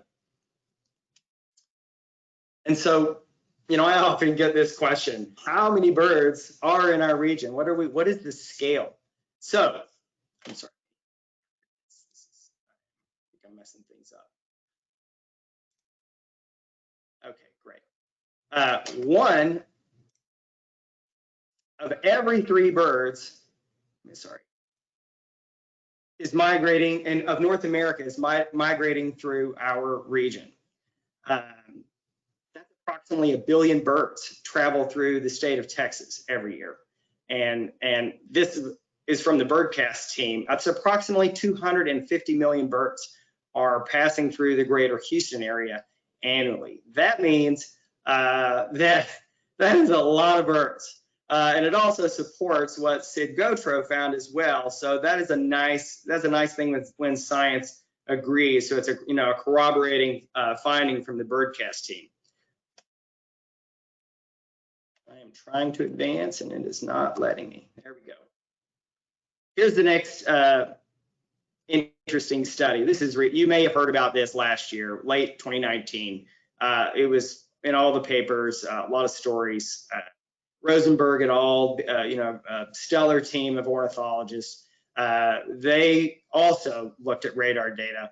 And the reason they were looking at this radar data is because they made 30 years of previously unavailable data available to everyone. So they were able to look through a very long period of time, all of this data, applying all of these lessons learned through decades, and provide a new line of evidence to things like breeding bird surveys and Christmas bird counts, things that we already had, and then to come in and say, yes, everyone, these community science-driven efforts that may have a few challenges, but they're the best thing that we have. Here's the third line of evidence that says the birds are in trouble, which means we're in trouble. So nearly 30% since 1970 of our bird life, our nesting birds in North America, are gone, and that should raise some alarm bells. Here's how they did it, and I love this graphic that they put together. So they set up a continent-wide transect from across the southern border of the United States and across the northern border of the United States. And so they looked at how many birds are coming across and how many are going back. And they could do that for every year with all that data. And so they were able to tabulate how many birds are coming and going. Of course, there's more birds going south in the fall because there's they've gone to breed, and a lot of those breeding birds are heading south. And you can also see how many birds are stopping when. I'm looking forward to trying to get some of this data more since that data is available. Maybe a future state of the birds for the Houston area could show that kind of data for our region. I think that would be really interesting, and we could that's now in the realm of possibility. That same data, we're in amazing times as far as what we can do now with bioinformatics and processing time, huge data processing. So this was last, on the 23rd. This team, Birdcast, it's at the Cornell Lab of Ornithology and a couple of other universities now, as those postdocs have gone on to their different universities. This is a prediction of what migration looks like in North America on the night of September 23rd. So they're using all those 30 years of data to inform the relationships between weather and temperature and wind direction. And then they're also taking in real-time things like precipitation to say, we know when there's, north winds or south winds that, the birds are likely to be migrating. But what you can see here is that South Texas or the Central Texas and Upper Texas coast, it is often white hot, having a very Texas outsized proportion of birds that are passing through our region. And it makes sense. It's the shortest path it drains so much of North America, and they come through our region. So, this Birdcast, you can go any day and go and look at their website and see whether it's good to go out and see birds, or whether we need to take particular precautions for risks in our greater Houston area. For example, you may have seen the lights out alerts that we're working with Cornell to put out, meaning Houston Audubon and partners are putting Laura Bush and others are now adding their voice to try to get more Texans to turn their lights out. Anyway, we're in a great time for information to help inform our decisions. Okay, I wanted to present as well. I wanted you to be able to think about Houston area birds by season. We know we have a lot of birds, but I find it very useful to think about the various groups of birds and grouped by their migration strategy or lack thereof. And so I just went through a Harris County bar chart and separated them all out into their groups. And so our groups are, you've got resident birds that they may anyway, I'll go through these in their own respective slides here. But residents, migratory breeders, migratory wintering birds, stopover migrants, and then birds that summer but don't actually breed. All right, resident birds. These are many of our common birds. There are about 85 species in our area. They are here year round. There may be some movement. So, most of us don't think of our resident blue jays as having, they're not migratory. But if you ever go out to the Smith Point Hawk Watch in the fall, you will see large groups of blue jays, sometimes 10 to 20 birds that are moving. So, maybe it's just dispersal, it's post-breeding dispersal, but, there is some movement even among residents, whether they're, taking advantage of different habitats in the landscape. Or moving to entirely new areas because they're just looking to put down roots somewhere else. So things like cardinals, Carolina chickadee, like you're seeing here, red-tailed hawks. We have residents. Of course, some species are resident and migratory populations, but we won't get into all of that. So that's our resident birds. I find more exciting the migratory breeding birds. So these are birds that are coming to our region specifically to raise their young. There's only about 40 species that add to our resident birds that are coming here to breed. So it's a relatively small group.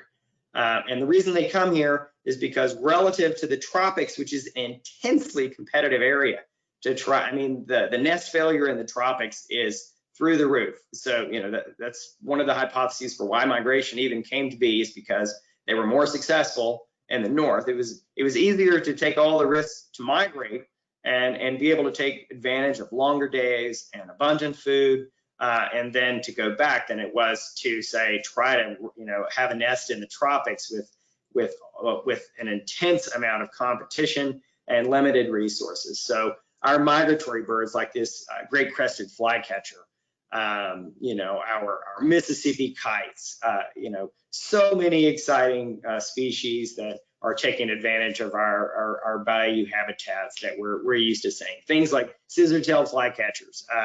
Anyway, there's and 35 others. All right.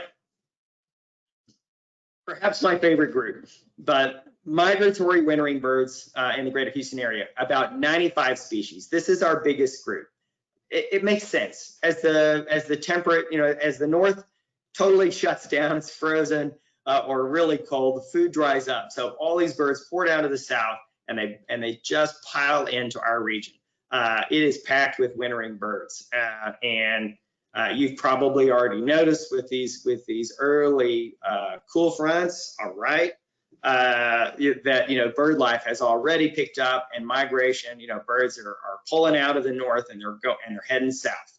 Things like this yellow-rumped warbler, lots of sparrows taking advantage of the seeds, and we still have some insect life enough that we still have some insectivores like eastern phoebe that are coming to our area to overwinter, but there's a reason there's a lot of winter bird festivals in our area, because Minnesota's birding in the winter is pretty limited, but it is fantastic on the coast.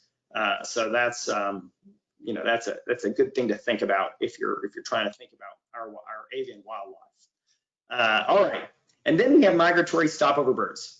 there are about 75 species that we are simply a way station, a critical stopover way station, that is. You know, they may be traveling from southern South America, you know, from the Pampas of Argentina, heading up to the tundra, or they may be, you know, going to the boreal forest of Canada or Alaska, and they are stopping off from, you know, on their way from Central or South America, and they may have just crossed the Gulf of Mexico for, you know, a 16-hour flight if they, you know, things go well, and they need food and shelter, and they depend on our stopover habitat, and so, you know, that is why Houston Audubon has invested so heavily in places like High Island and Bolivar Flats, and why we work so hard to put in things like this red mulberry, which they just devour.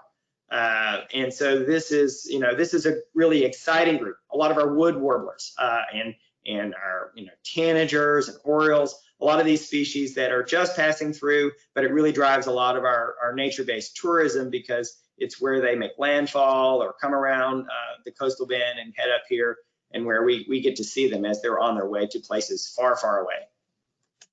All right, and then finally, a tiny little group of submarine birds, things like wood stork, magnificent frigatebird. They come to our region, but they've already done their business, they're nesting, and you know, one hypothesis is they're just getting out of the way. So they're young that are still in the tropics can take advantage of limited food, and they come up and take the risk of migrating and take advantage of more, you know, some of the water that's drying up, or you know, more fish are moving around for the frigate birds. They can harass all the terns and things that are breeding. So, you know, there are even some birds that move from the tropics and come up here after they nest.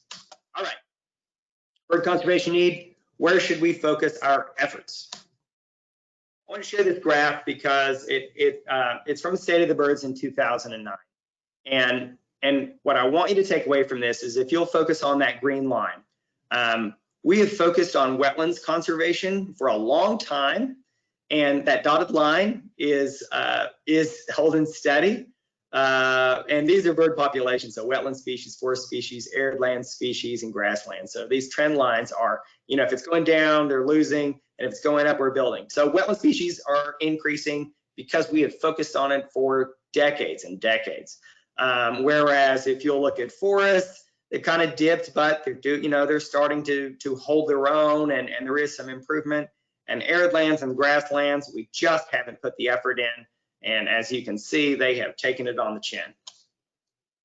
You know, if you just look at the species of conservation concern, you know, for those specific habitats, you can see I've put little boxes around our habitats: grassland, coastal, wetland, forest, and urban.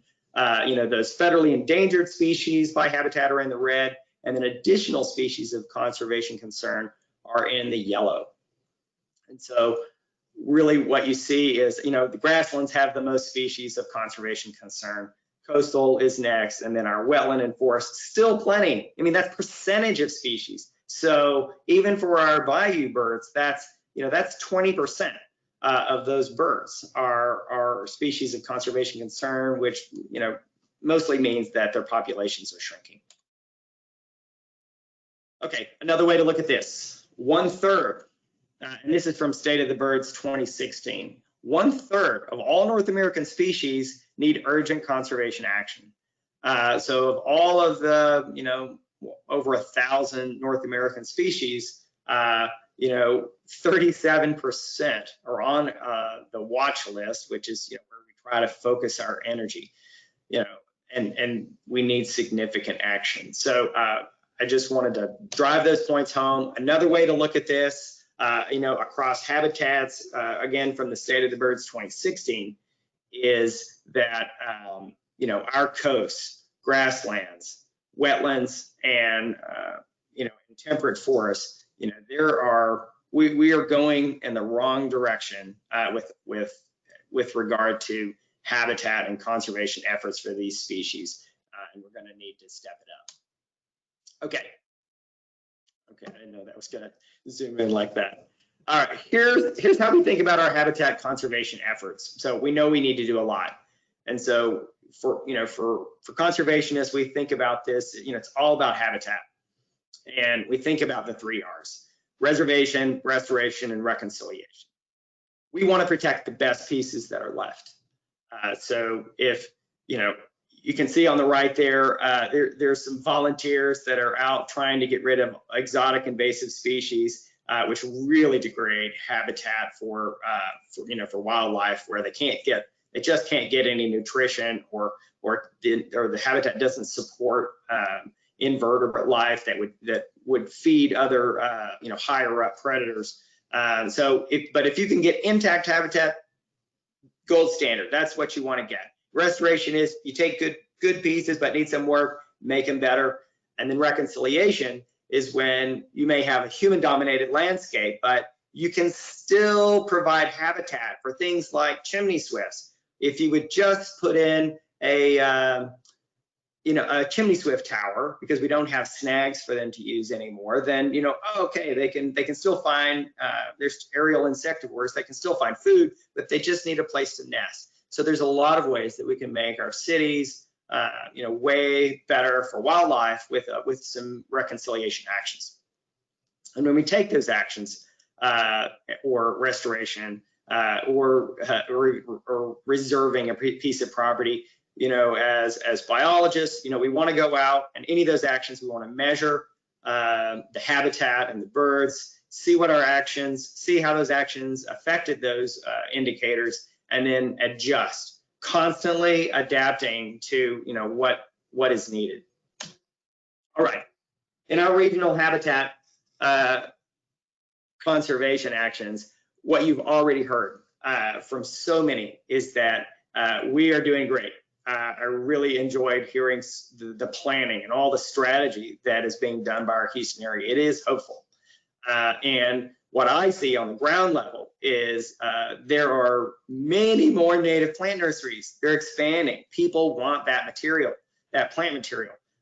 Houston Audubon, we've built that out. Flo Hanna, had this great idea, and we've kept that going and expanded it, and we're selling more material. We're putting in an additional coastal natives nursery this fall so that we can even get more plant material.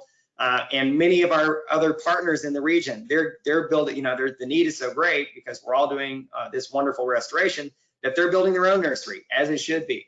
And hopefully, that material will get into more of our commercial vendors, and so that we're not having to do all this nursery stuff ourselves, but we enjoy it. It's meaningful and rewarding work. All these bayou habitat restoration projects are very, very hopeful, and we're happy to work with our partners on those. So things are happening. All of those projects are connecting those habitats, along these wildlife corridors and people corridors, for that matter. And I'm seeing more nature outreach and education. The reality is that the greater Houston area is greening up, and people like it, and I think our wildlife like it. And we can't control everything along a full life ecology of migratory species, but what we can do is make sure that the resident species, the migratory breeders, the stopover species, when they come to our area, we want to make sure that we're doing the most that we can. And when we do that for these species, we know that more and more people, especially during the pandemic, it spiked like crazy, the number of people that are getting out and enjoying nature. These things are good, not only for wildlife, but they're good for our economy, which we've seen earlier. So can't say how much I'm enthusiastic about how we're greening out. So the big question is, what can you do? I always want to give people a challenge. We always need a good diagram here.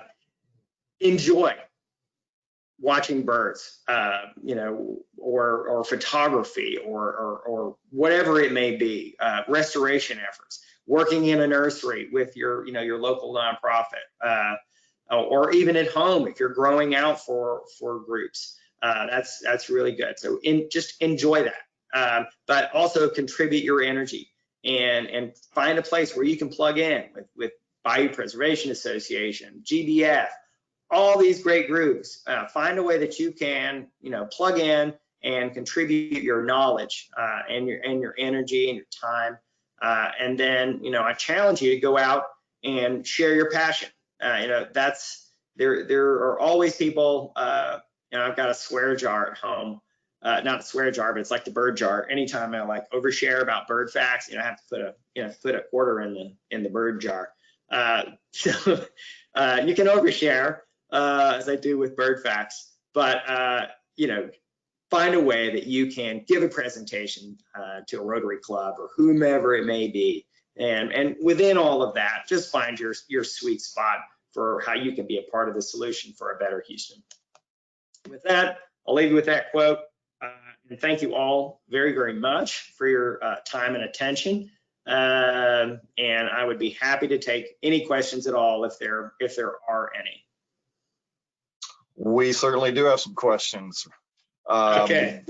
This is a pretty good one here, and because you just talked about at the end of your presentation the partnerships. But the question was asking kind of about as I read into it, the implications of some of the pest control, aggressive mowing and things that happen. Do you partner with groups like the Flood Control District and the Parks Board to sort of talk to them, educate them about the effects that such maintenance has on birds? We do not partner with them on that. We occasionally will voice our opinion. I don't know that there's an advisory council or anything along. We would love to work with all of them. As far as HPARD and Parks Board, we do communicate with them far more and have have advice. So as far as the spraying, the insect spraying, boy, that's a tough one. It's the insectivores, especially the use of neonicotinoids. It's just a family that is just devastating, to our insect life, which we've seen, plummeting like crazy. If we continue to sterilize our landscape, it's going to be hard to put it all back in place. So they're challenging questions. How do you make a space comfortable for communities and still try to strike that balance, with mosquito-borne disease, Zika, others. It's challenging. So it would be nice. I know they're releasing some genetically modified Aedes aegypti, the mosquitoes, and maybe if that went away, maybe the spraying could go down. The mowing, timing matters. So if we're trying to encourage grassland species to breed, we don't want to be cutting at the time when they're trying, when they still have nestlings in the habitat. And so there's a big challenge there with a lot of our community members who are like, that looks like you really need to mow that, or I'm afraid a snake's going to jump out and get me, or worse. And so even if you have these grow zones along our corridors, you still need to have a mowed edge. It needs to look intended, not untended, as a friend likes to say.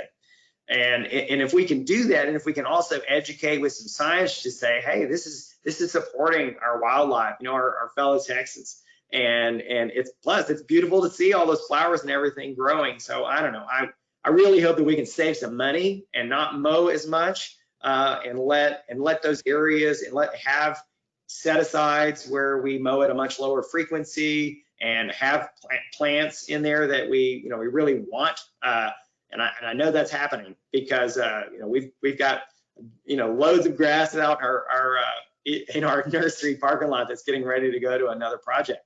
So that's happening, and I know once they plant that, they're not going to be mowing it every other week or so. They're going to want to let that grow. So real quick, Richard, what is the impact of the light on the migrating species? What is that doing to the birds? Thanks for that question. Most people don't realize that the majority of migratory birds are nocturnal migrants. There's reasons for that, in that, the temperature is not as unsettled, there's fewer predators, but there are stars that you can navigate by, and it's ingrained in their biology that, going north, they're following the North Star, but it is a hardwired instinct, and that instinct can be disrupted by these, big, light pollution sources, and they get sucked in, they get drawn into these, huge light areas, and they get disoriented. The 9/11 memorial is a perfect example. The two light beams that shoot up, the migratory birds are coming through there in the fall, and they get stuck in the light. They literally can't get out of the beam. They circle around the beam.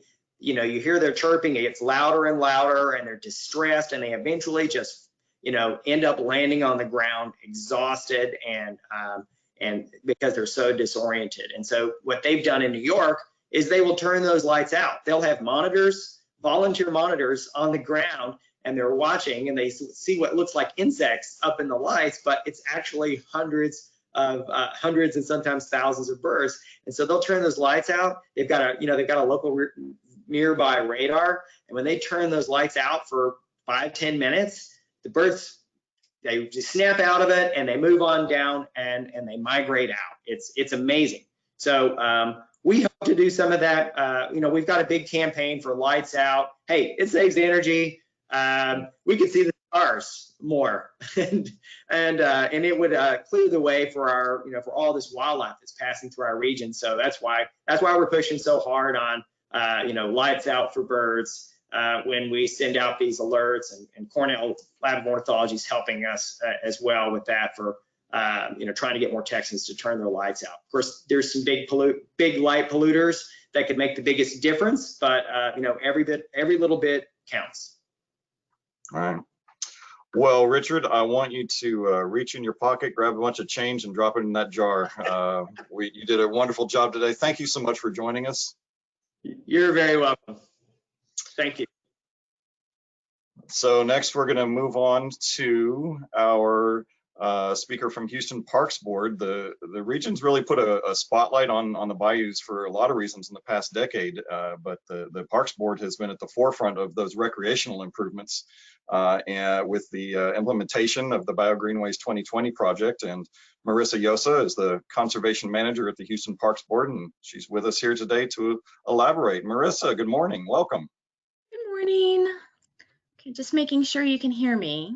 We're all good. We can hear you. We got your presentation full screen, so off you go. Great. Okay, so let me make sure I have my cursor in the right location. Okay. Apologize. Okay, well, thank you so much for inviting me this morning. I'm really glad that I was able to make it and put together a presentation, and it's really nice following on everyone else and seeing, and I wanted to thank everyone for, as you said, acknowledging the Bayou Greenways and the importance of the Bayou Greenways. So it was really nice to see that repeated throughout many presentations, both yesterday and then again today. So that was really nice. So the Houston Parks Board, for those who are new to our organization, we have both a vision and a mission. And the Houston Parks Board has been around for about 44 years, creating, improving, protecting, and advocating for parks. Our vision of creating thriving parks to support our community dovetails into our mission, as you can see there. With this express purpose, we also believe that equity and resilience play a significant role in the final output. Houston Parks Board has invested over $300 million supporting over 250 parks and creating more than 14,000 acres of new parks and trails, with its many local and regional partners. So this particular slide right here, all of these little green dots are actually little green leaves, and they're basically designating all the individual park projects that we have been involved in or led or spearhead or partnered with throughout the city. And so you can see from this picture, it's a very large distribution, both north and south, and then east and west, and it's across the city. It spans the city. And so those are park projects specifically that were documented from 1976 to 2016. So I think that's really important to kind of point that out. And then, of course, the other overlay there is the Bayou Greenways 2020 corridors, which follows each one of the bayou systems there. So now we fast forward to 2020, we're here in 2020, and the Houston Parks Board has a nearly complete Bayou Greenway system. And this has connected and will further connect 9 of the major bayous in our city, creating a heart of a linear park and trail system that distributes park investments across that spectrum in a way the city has never seen before. And I think that again, it goes back, looking at a map, it really makes it clear that, it is spanning such a large breadth and distance within the city. So comprehensively, the Bayou Greenways will provide access of more than 3,000 acres of green space and connect 150 miles total, when it's all complete, of hike and bike trails along 9 different bayous. And this is all intended for Houstonians to have happier and healthier lives. I think that's just kind of one of those driving forces. Again, it goes back to our vision and to our mission, parks for everyone. And throughout this whole process of working on the Bayou Greenways, we have engaged and worked in partnership with super and incredible partners like Houston Parks and Recreation Department and the City of Houston, and then another huge partner is Harris County Flood Control District. And these are just a small number of our partners. We have many, many partners that we work with. And again, ultimately, this monumental effort, the Bayou Greenway system, will ensure that 1.5 million people who live within the city will be within 1.5 miles of a Bayou Greenway. And that's really just a tremendous step towards connecting the citizens of Houston, both with each other and then also with the natural assets. And so that goes back to that statistic that I put up a couple slides back, pointing out that there's 3,000 acres associated with 3,000 acres of habitat associated with our Bayou Greenway system. So we're not just connecting Houstonians to places, but we're like home or school, but we're also connecting them to that natural asset that is so much there, both the bayou and then the associated habitats there. And so for us, it's, we recognize that there are many, many benefits, and this is just kind of like a small fraction and a concise way of kind of pinning down all of the benefits that when we have documented or that we have strived for in all of our efforts. So we've created parkland and preserved green space with recreational opportunities to connect Houstonians and give them access to new areas, places they wouldn't necessarily have had access to before. And from that effort, we see the health benefits of those users, the Houstonians, as they traverse through these valuable spaces. And green space is critical to our city's resiliency. I think everyone before me has kind of honed in on that message, and I think we agree. I mean, we align with that message, and I think it's all part of where we're moving forward towards, or a goal that we're moving towards. So it's very much integrated. And we recognize, Parks and Board recognize that we have an opportunity to restore many ecosystem services that might otherwise be lost as part of our efforts with both the conservation program and then also specifically with the Bayou Greenway system. So again, these are just a couple examples of the benefits that the Bayou Greenways and our efforts have presented. Some of them are fairly traditional and some of them are a little bit more non-traditional. So this is a really a good example here of kind of one of our aspects in parkland and green space approach. So the conversion of former residences, so in other words, houses that had been flooded repeatedly and were part of a buyout system, and other land areas that were developed in other ways, converting those into parkland, which can adapt to high water conditions. It's often referred to as a floodable park. Has been a real achievable goal for us. And this particular picture here shows the 4 parcels there, or I'm sorry, 5 parcels. No, 4 parcels. They're outlined, just this is along Greens Bayou, and these are some of the major areas along there that are part of these areas that experience these conditions. And so working towards acquisition and has allowed us to, protect these areas and create vital wildlife habitat corridors within an urban setting.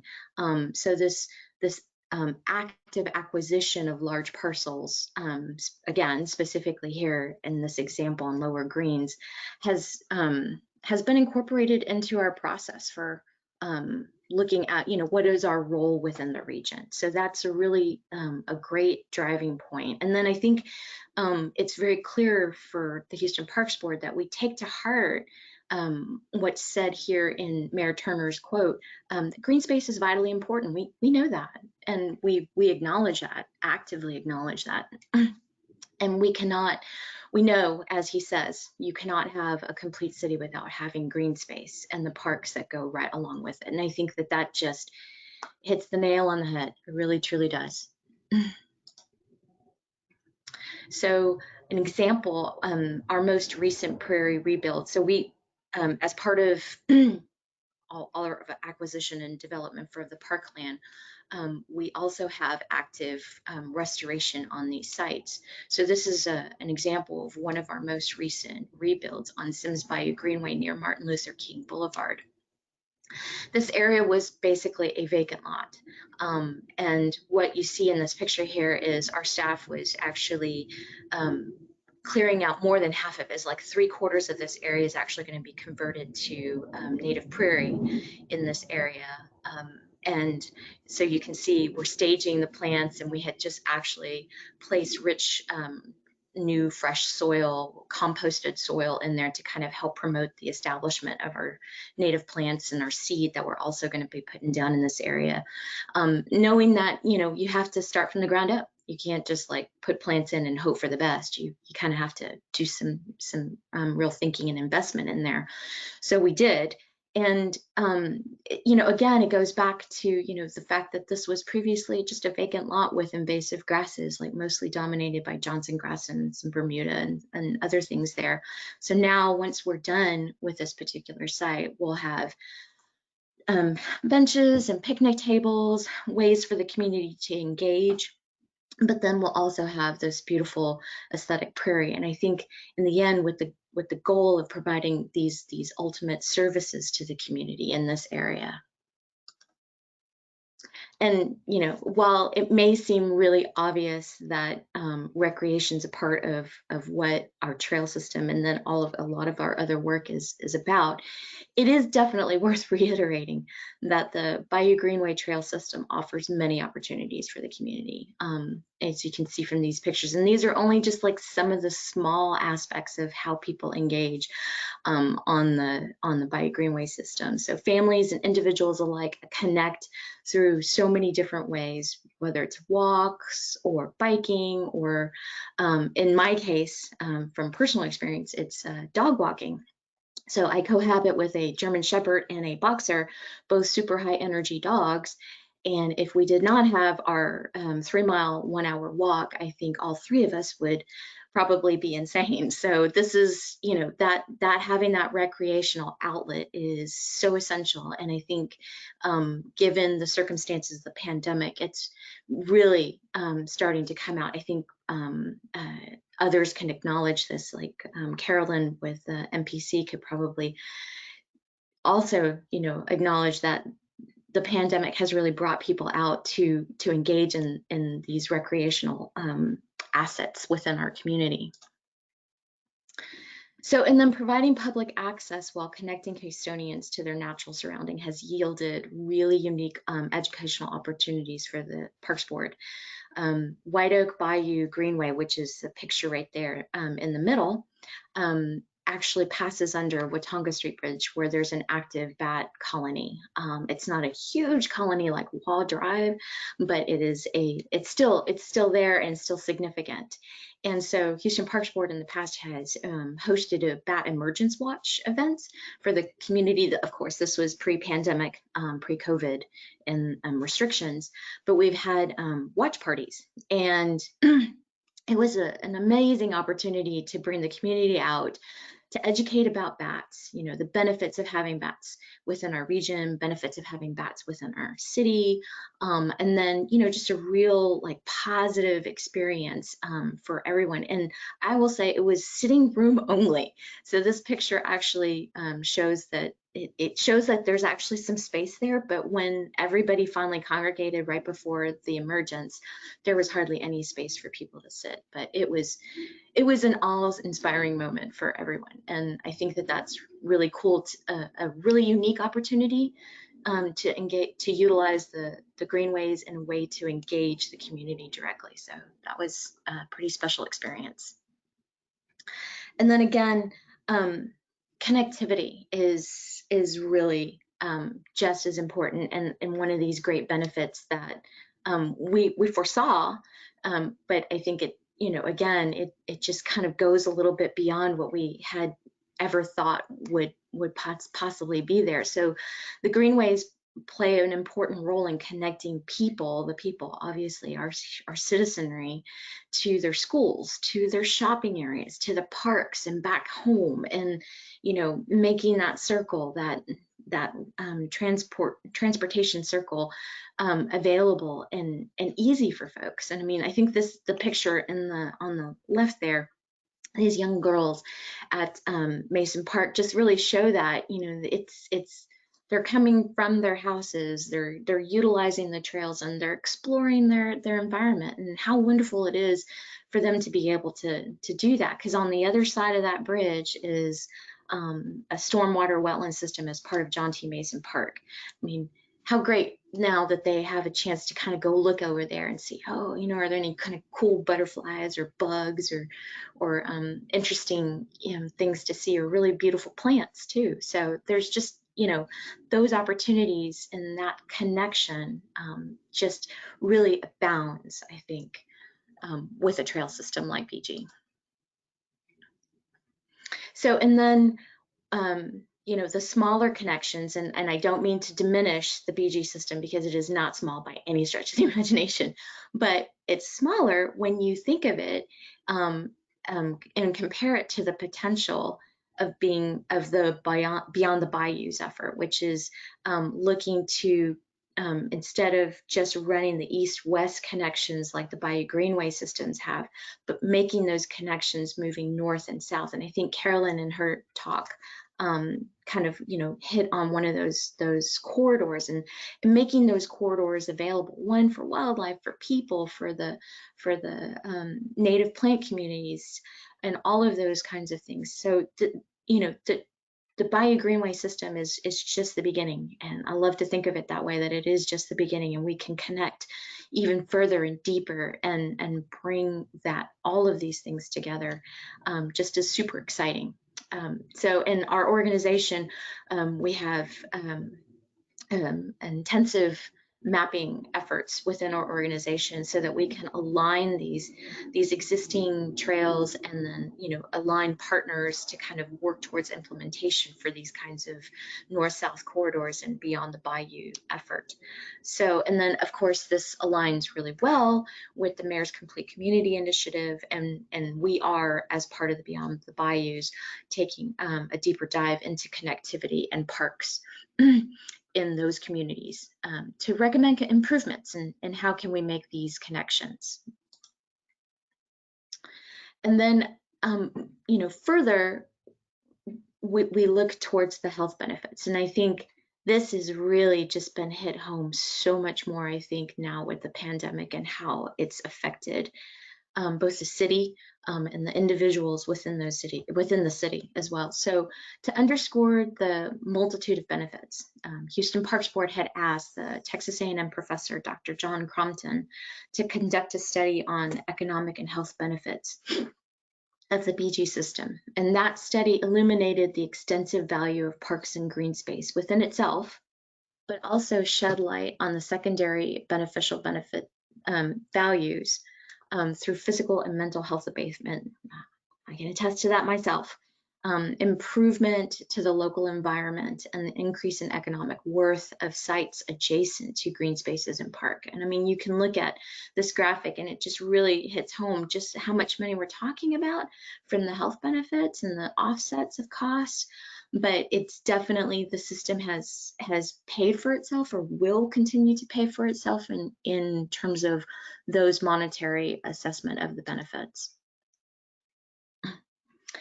And as we can all imagine, and you can see from the maps that we keep putting in front of you, the BG system is expansive across the geography of the city.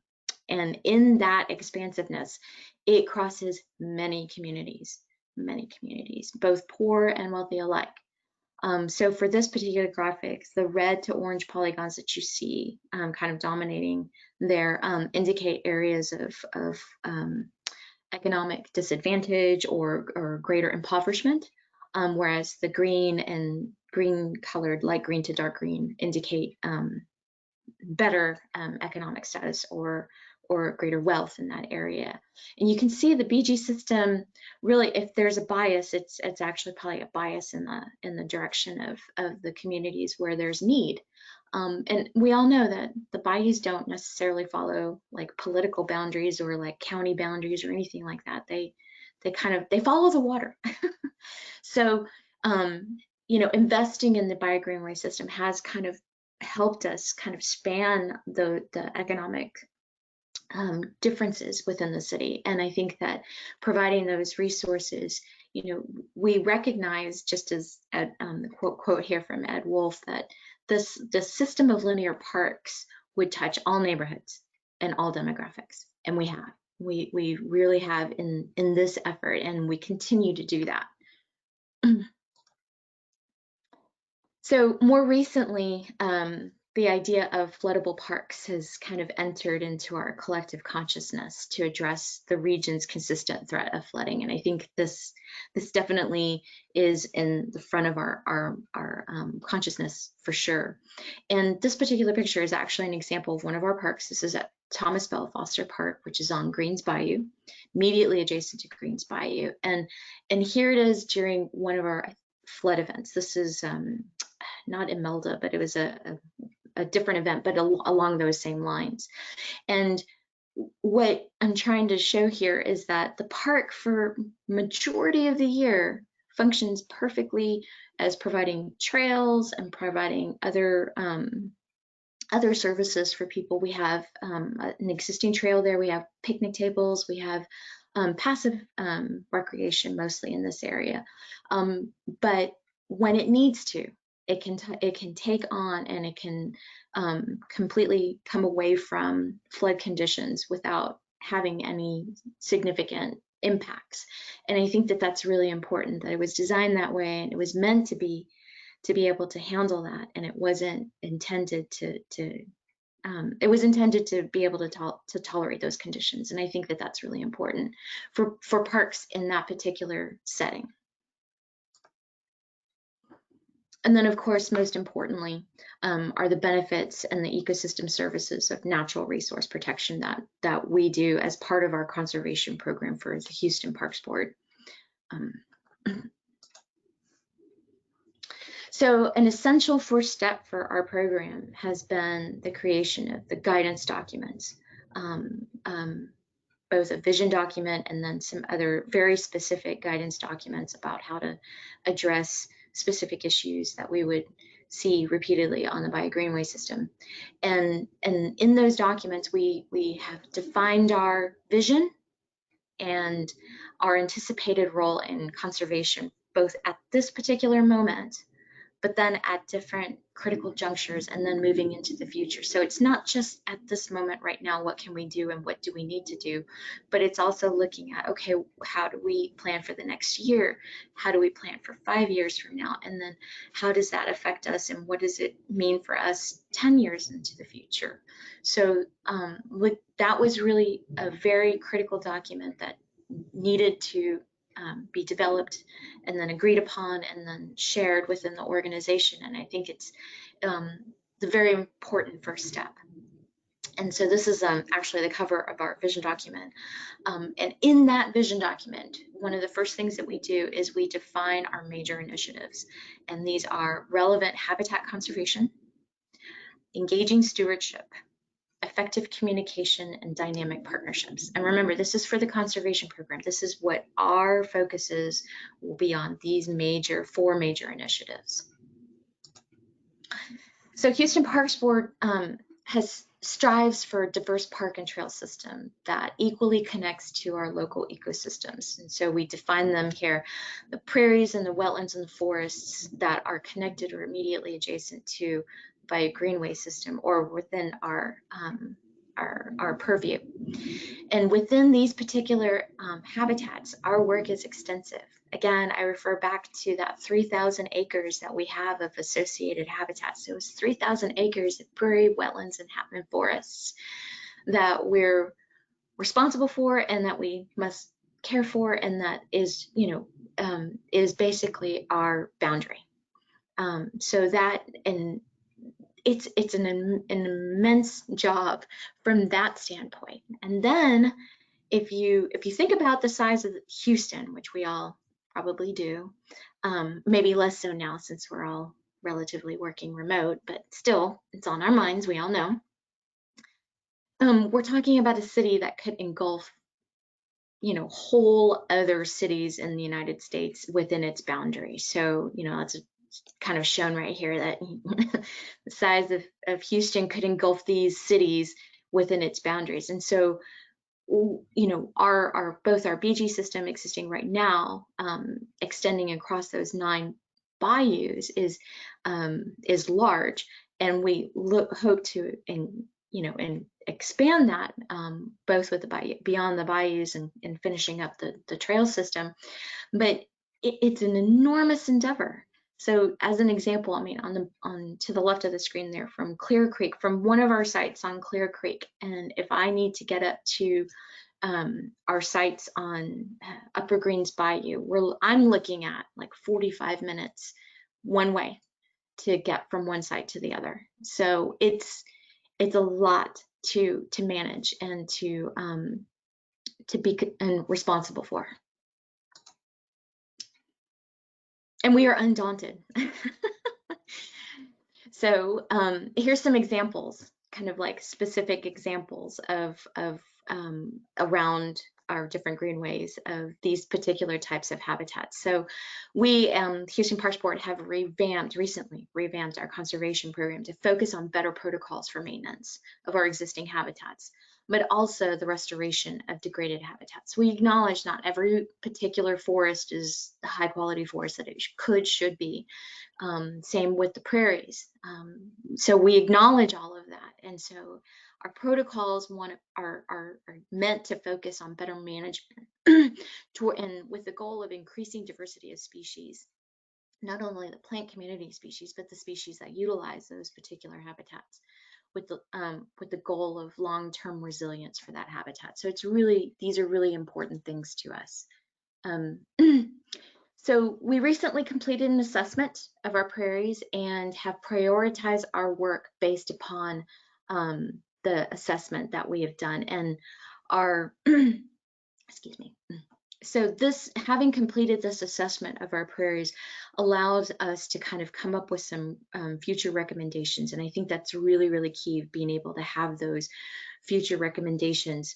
Again, being able to give us a focus for right now, but then also allowing us to move forward and having an idea of what we want to do in the future. And this is really important because when I first came on board with Houston Parks Board, I went out and did kind of snapshots of our existing prairies, which were formerly referred to as meadows, and realized that most of them were dominated by non-targeted species. And what that means is these areas were planted and they were planned for a specific palette of species to be in that area. And yet, when I went to evaluate the sites, most of those targeted species were not present. And I think that that said a lot about what we needed to do and where we needed to go. So just as we did that for the prairies, we've also just finished our tree inventory assessment, which is essentially the same thing, looking at what we have on site along our Bayou Greenway system. And this is a very detailed database, which inventories pretty much almost all of our trees along the Bayou Greenway systems. There are some sections that were fairly large, and so we only have like a general canopy picture, but we don't have individual trees. But there are a lot of sections where there are actually documentation of individual trees, so it's pretty impressive. So we have that information now. And the great thing about this database is it allows us to query kind of some information about what the impacts could be from the existing trees along our Bayou Greenway system. So that's pretty impressive. And you can imagine, with all of these habitats, we need a very powerful volunteer force that would ensure the long-term stewardship of these natural resources. By directly involving the public in this restoration and the subsequent maintenance. That's really important because these things are not static, and they do need that maintenance and that input over time. But the idea that, you know, we are trying to connect Houston to its natural resources and open their minds to these values. And I think it's really kind of key that we do that and that we have that impact. And we've done this in a lot of different ways. And then another example right here is bringing in youth conservation work crews like the Texas Conservation Corps and Student Conservation Association to work on specific projects on our parcels or our lands. And what's amazing about this is these kids, and I say that in quotes because they really are not kids, but they're these young people have put such a tremendous amount of sweat equity into the work that they have invested in on these parcels. And they have actually become some of the most passionate advocates for restoration and invasive species control and just that whole endeavor of moving towards strong conservation goals. And here yet is another example of how powerful stewardship can be. So we've had, we were fortunate enough to have a group of Noble Energy volunteers come out and work with us one day. And they absolutely transformed a detention basin, an existing detention basin that we had that was actually turfed. It was completely turfed out. So they were able to put in a variety of native wetland vegetation in the area. They planted it in such a short amount of time. It was amazing. That was just the effort that was put into it. And then a year later, this is a year later, that same site is completely vegetated with native grasses and sedges and some forbs in there as well. And it's just absolutely lush. So if you walk from one end to the other, there isn't really any kind of open space. It's all like vegetated, and the butterflies and the insects in this area are just, it's really a beautiful little walk. You have to do it with boots though, because it is wet. So, and you know, it's important for us to feel like we're connecting people to the land, but we also have to remember that we have to connect the land back to people too. And I think one of the ways that we've strived to do this is in looking at and reevaluating bat houses that were in place before and kind of trying to work towards a new experimental bat house that might be more effective for local bat colonies. And so this is a picture of one of our sites immediately adjacent to Watonga Boulevard from the picture before. And we actually did the prairie restoration underneath on both sides of White Oak Bayou. So this is along White Oak Bayou Greenway.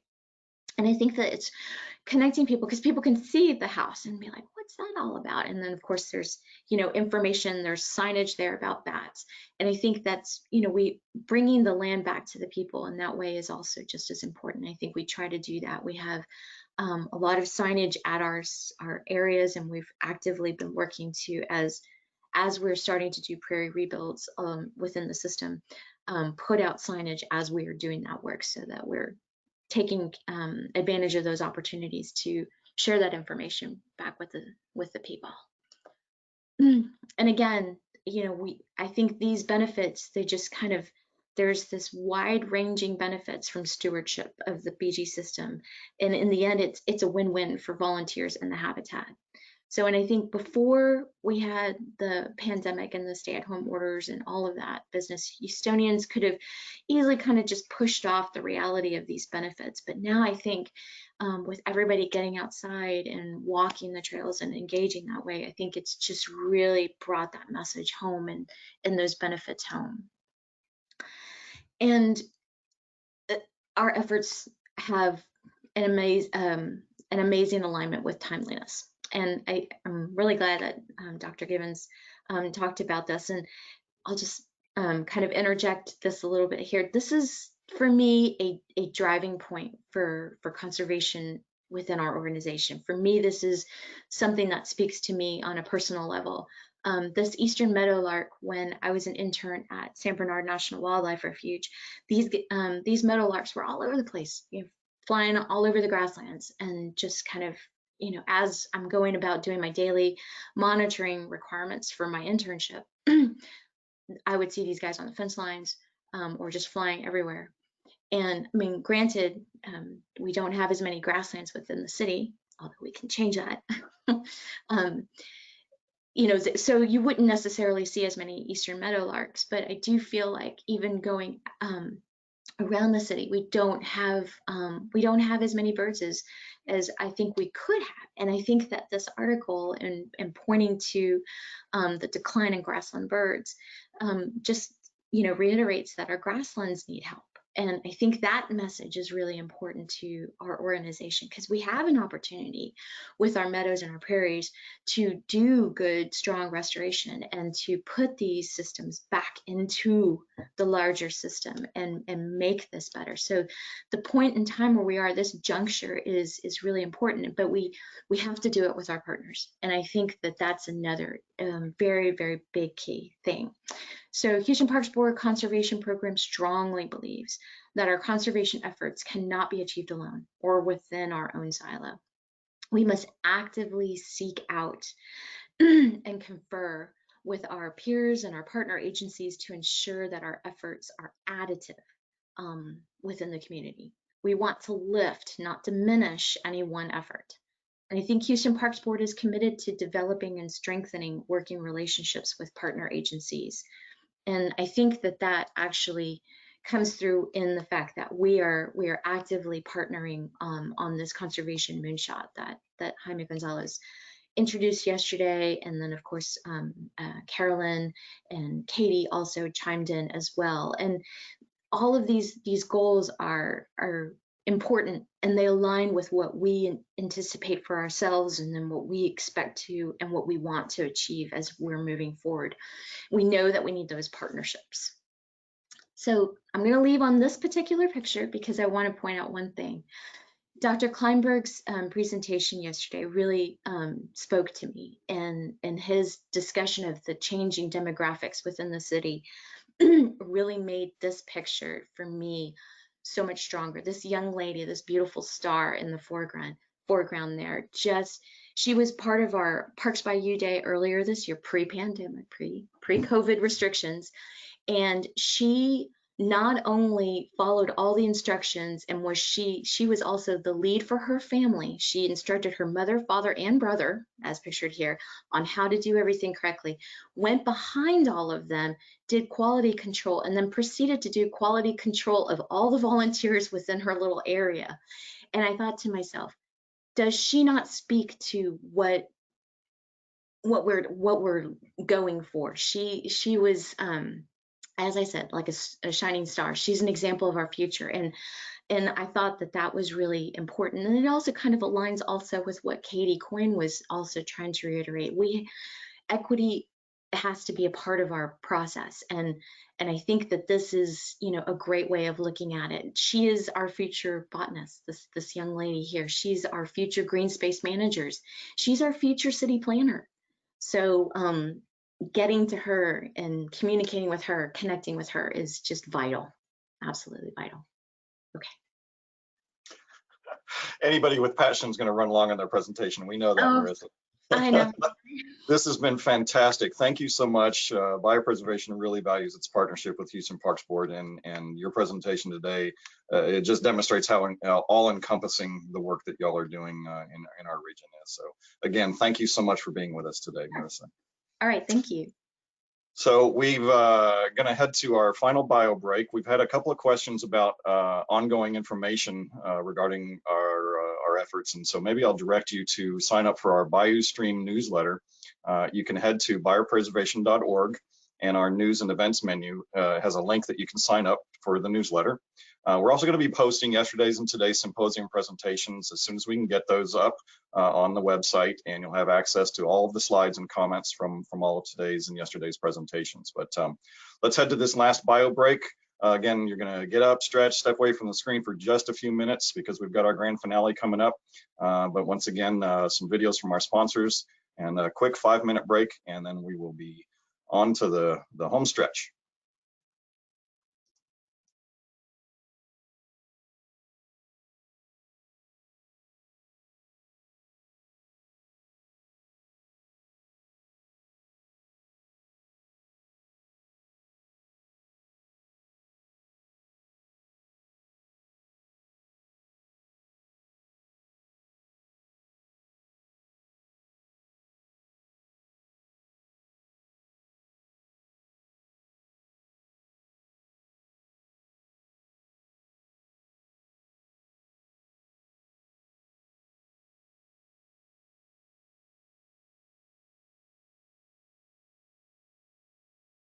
We are the scientists, the planners, the technical specialists, and the creative thinkers. Our 100% employee-owned firm offers a range of environmental compliance services combined with local knowledge, regulatory expertise, and high-quality service.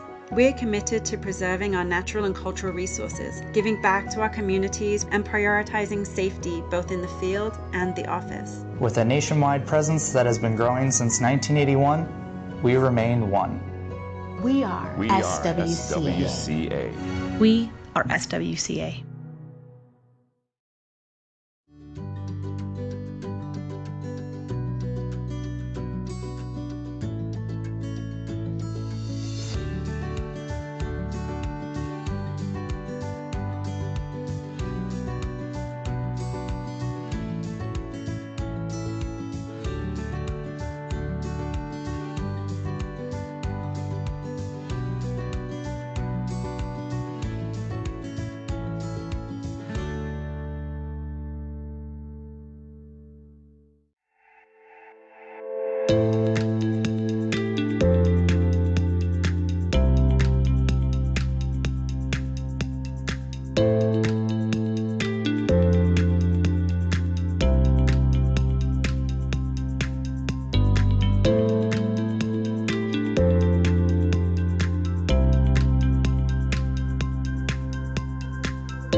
like to thank the first responders for being on the front lines on the fight against coronavirus. Thank you.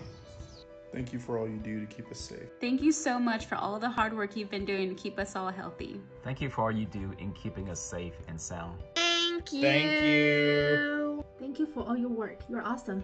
For all you do in every way. Thank you. On behalf of my exceptional business partners and incredible colleagues here at EHRA Engineering, we would like to extend a hearty and heartfelt thank you to all of our veterans, first responders, medical professionals, and elected officials. Y'all, please stay safe, keep your health, and always remain positive. We will get through this together. See y'all soon.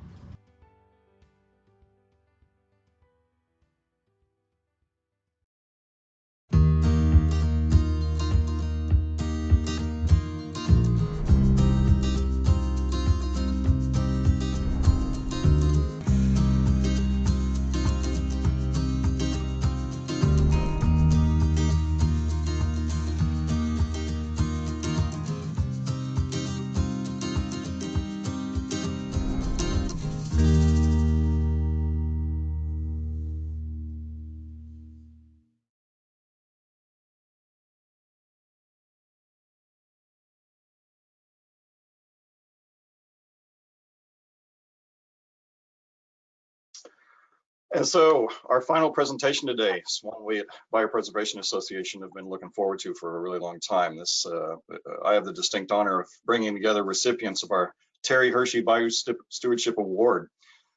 We thought who better to talk about the bayous than those who have demonstrated the passion that our founder exemplified. And we wanted all of you today to hear straight from them why our natural areas are so important to them and why they want you to feel the same. So it gives me great pleasure to introduce our panelists for a discussion with Harris County Commissioner Jack Cagle. Joining him is Joel Bouillon, Executive Director of the Bayou Land Conservancy, Jackie Metcalf, CEO and Executive Director of the Texas Health and Environment Alliance, and two young ladies whom we should all congratulate as recipients of this year's Terry Hershey Stewardship Special Recognition for their student-led Bag-Free Bayous initiative. Please welcome Kaylin Kraus and Leela Mankard. And Commissioner Cagle is going to lead our panel discussion and finish with remarks of his own. So, Commissioner, for you and your fellow stewardship awardees, the stage is yours. Thank you, thank you, thank you. How is the sound? Are we coming out okay? You are just fine. Awesome. Excellent. Well, what a delight and a privilege to be able to join this august event. I tell you, I've been inspired. I keep listening to different panels talk about things that we're seeing happening in Harris County Precinct 4, in our greenways, in our bayous, and Jill and I the other day were joking about how in the theme here, we were talking about biodiversity of our bayous here in Houston. For many of you, you've always heard the phrase that it is called a bayou, and that is the Louisiana way of saying it. But if you are an old Houstonian, it is pronounced bio, like buffalo, bio, or biodiversity, bio. And so if you hear me saying it the old local way, I make no apologies in doing so. What a wonderful panel that we have. And as you note, we have four extremely young ladies that are here to give us the passion and the expression of what they've been able to do. And we share a common thing, and that is that we have been extremely honored by the legacy of Terry Hershey. I mean, what can you say about her except for that she was a legend, that she was before her time, that she has made such a difference in our county, in our cities, and in our region. And so what I would like to do at this time is start off with each of our panelists just sort of talking about what motivated you to be such a steward of the bayous to such a level to where you received that recognition of the famous Terry Hershey Award. And I'll start with Jill. Jill started off with us. I'll give just a little brief about her. She started off working with us over on the economic development side of the equation, and has now moved into what I call the green is green side of the equation, and that is that our green spaces actually help drive a lot of our economic green growth, and they work together. Our green spaces help preserve us, they help save us in terms of when there's a time of flood, it attracts people to come. There are studies that are out there that show that whenever you put in green space close to a residential area, the values of those homes increase. And so it allows us to live, breathe, work, and play. And so I just think it's a natural progression that she moved from her prior work in economic development over into ecological development. Jill, tell us what inspired you. Thank you, Commissioner. It's always nice to be on a panel with you. I love talking parks and trails and green space, and it's wonderful to be here today. I'm so honored to be given an award that has Terry Hershey's name on it, because if I could be 5% of the conservationist that Terry Hershey was, I will fulfill my life. I really came to this in a very serendipitous way. I was looking at a career change and wanted to do community development. I've lived within 10 minutes walking to Greens Bayou for many years, but it really wasn't high up on my radar. And I got connected to the really new Greens Bayou Coalition, and it opened my eyes to the verdant bayou system in our region. And really just to this day, I'm learning something every day. And now that I work at Bayou Land Conservancy and get to permanently protect land in our region, it's just really exciting. And I really stay motivated every day. The people on this panel motivate me. The people that have been speakers the last 2 days keep me motivated and fresh. The people who used our trail this spring, our 14-mile trail on Spring Creek, we had a 700% increase in the use of our app-based tour from the second quarter over the first quarter. So I know how much those outdoor spaces meant to people when they were restricted from being inside and with others. So that really motivates me to be a steward. And we want to double our conservation footprint over the next 20 years. So that definitely keeps me motivated when I come into work every day. So just really delighted to be on this panel today. Now, Jackie, you and I have had our paths cross, but I had forgotten how they had crossed until after we had visited the other day. Which, not being as youthful in mind as you are and having what I refer to as Governor Perry moments every now and then, the glitch had connected with me. But as county commissioner, I was very involved in our San Jacinto waste pits case.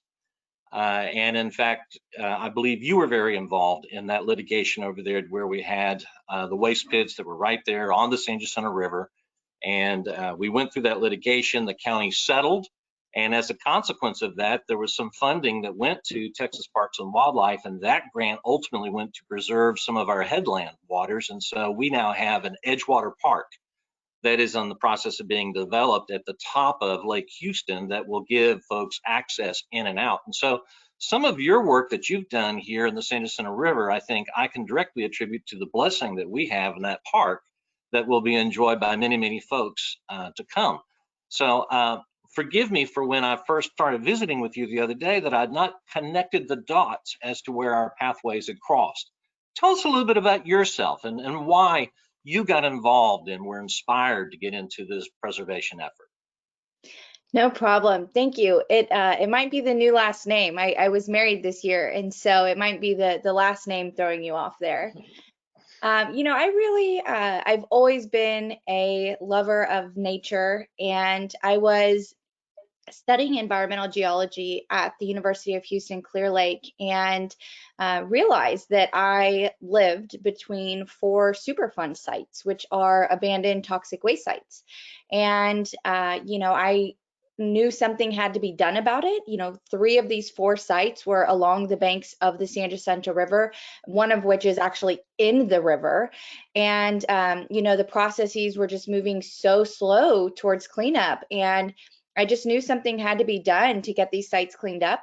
I love Houston, I love nature, and I just find it highly unacceptable that communities of today have to, think twice, or they should think twice before getting in a body of water, because at the end of the day, there's a pretty good chance that there's toxic chemicals lurking somewhere that an entity dumped decades prior. And so I think we really need to clean these sites up and take away that layer of historical waste that, could present risks to any of us.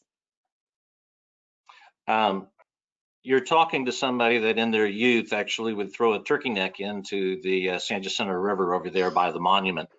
For those of you that don't know what that means, we would crab and would catch for crabs. I don't think I'd want to eat any crabs out there right now. No, and I bet you had no idea, what those crabs back then were probably contaminated with. And so, our environments are amazing, and other areas that have been contaminated with this same type of material from the waste pits, dioxin and PCB contaminants, once that source of waste is removed, Mother Nature actually does a really good job at reinventing herself. And I'm hopeful that, one day in the future, our waterways will be safe to consume the fish from. Now, our next two panelists, Kaylin and Lila, I don't know if I'm pronouncing your names correctly. Am I putting the emphasis on the right syllable? It's Lila. Lila.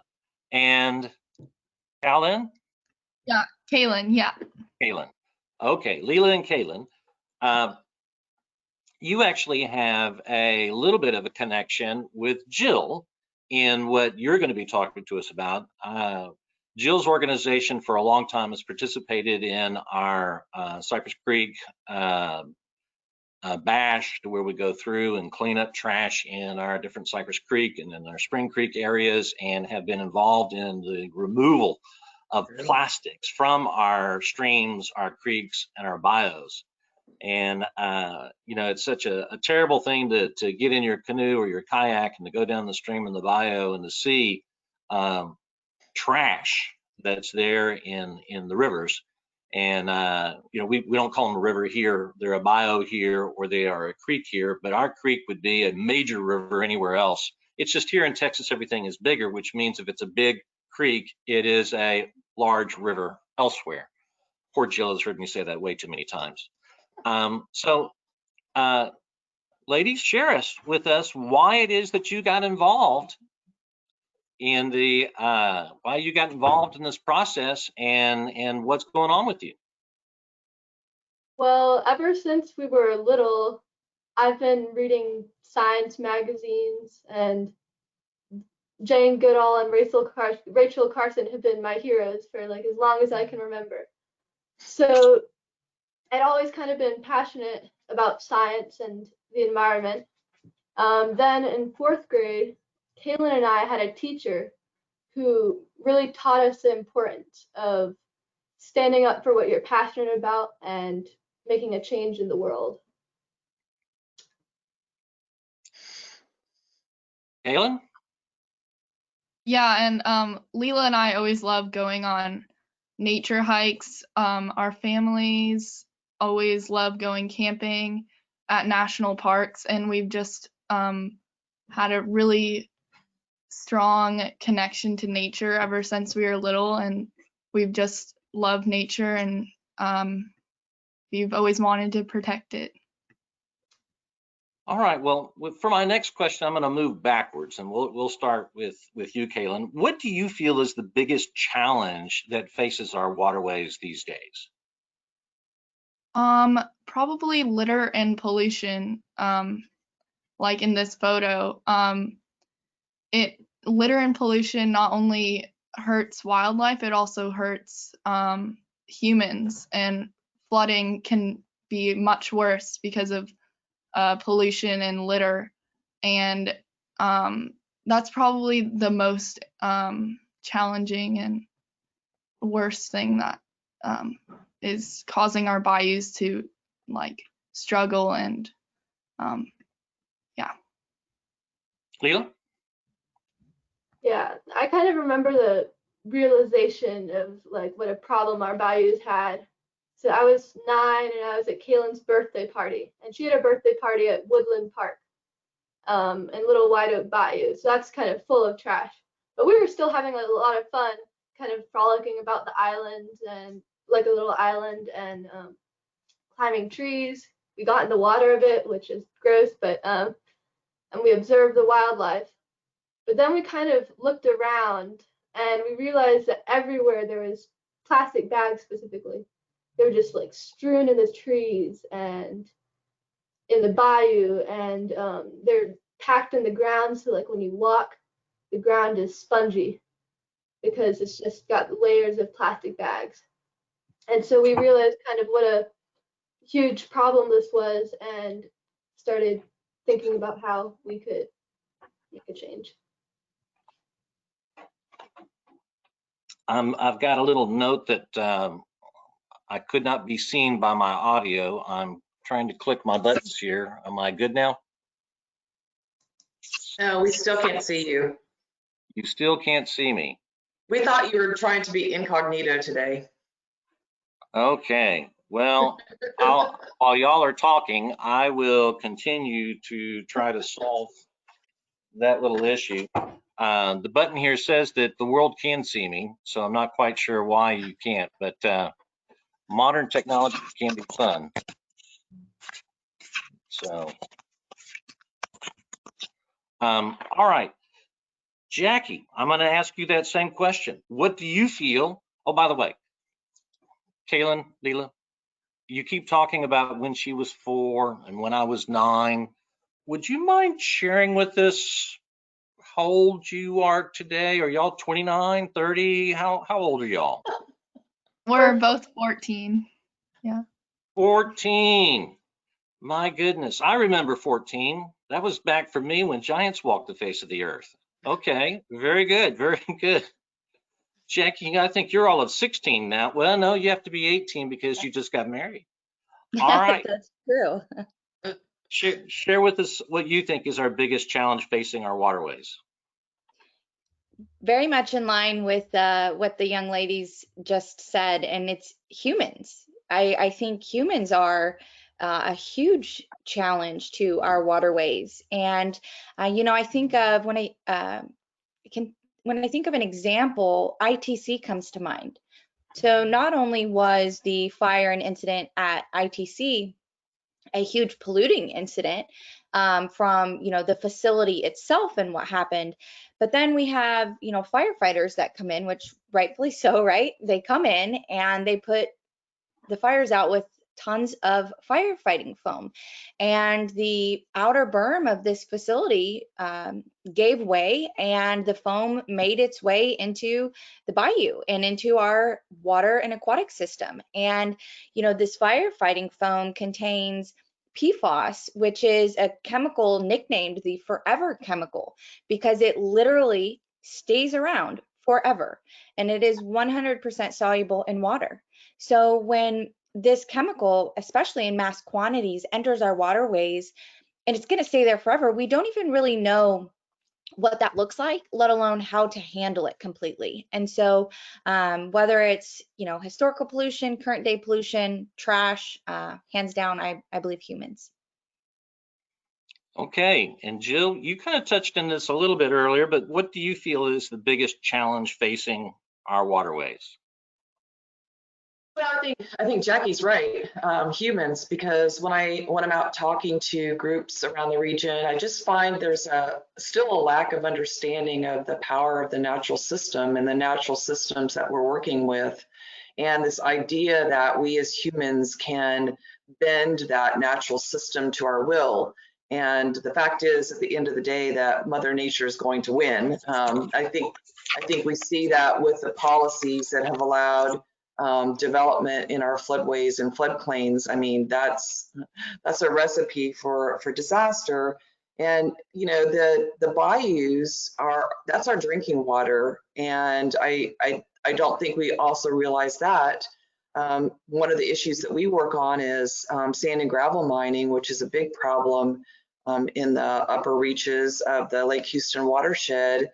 And that's causing all of us to pay more for the water that we drink every day, is the treatment cost. So I just really think that we and organizations like BPA really help with that, because there is a lack of understanding still in the public and with elected officials that you know, the natural systems are what we rely on, and we need to keep them healthy. Okay. I'm going to go back to our 14-year-olds here for just a second and ask them this question. What one thing, there's an old movie long time ago. I won't try to go into it. It was before you ladies were born, but there was the one thing was the important issue. Sometimes we get many missions to do, but a lot of times it's good to kind of focus in and just ask, what is the one thing? What is the one thing that, Lila, we'll start with you, that you think that we could do together that could help? The one thing.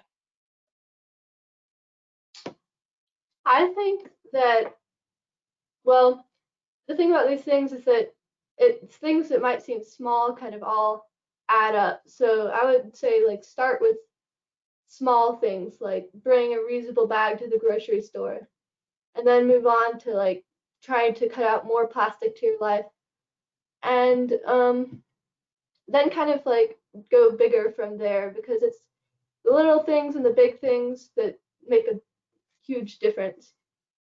So I think just being aware of that is really important. Yeah, definitely, like understanding what everyday choices can lead to is definitely a big thing that you need to know in order to protect the bayou, and just being like educated about the bayou and how you can help it. Okay, Jackie. Of course, you know, this is a not fair question because we've gone through 2 days of all of these suggestions. And when we leave, we're all wanting to do 20 different things tomorrow, if not this afternoon. But give us the one thing from your perspective. Communicate. Plain and simple. You know, just like the girls just shared that their teacher communicated to them to follow their passions. They had a conversation when they observed trash in the waterway they were recreating on, and you know, look what transpired from there. And so I think all of these movements and all of the change that, you know, our region so desperately needs all begins with an idea and a conversation. So I just encourage everyone, whether you're talking about problems you see in the environment or even your health, which could be, you know, a common theme throughout a community, simply to communicate. All right. Now, I'm going to start with Jill on this next question. But if you could, Jill, inspire a charge to the next generation.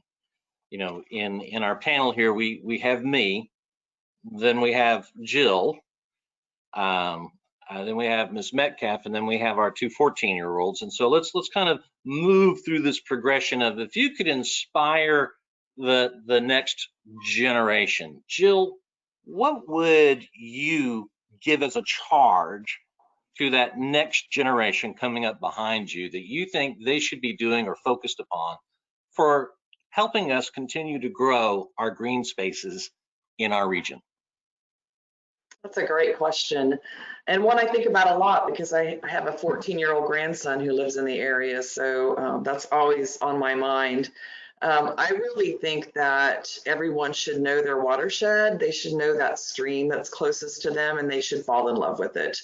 I think that if the next generation would get to know that water body intimately, and you know, the plants and the animals and the people that depend on it every day, they'll start to see all those interconnections and realize that, you know, watersheds are really cool. I mean, there's just so much connection between what's going on at the upper end of a watershed and what's going on at the lower end. So I just think that falling in love and then finding a way to take action and care for it, get involved, put your money where your mouth is, and go from there. Okay, Jackie, next generation. And to me, you are the next generation. Well, so is Jill. Thanks. So, sticking kind of my theme and my realm of super fun, I would certainly encourage folks to continue focusing on historical issues.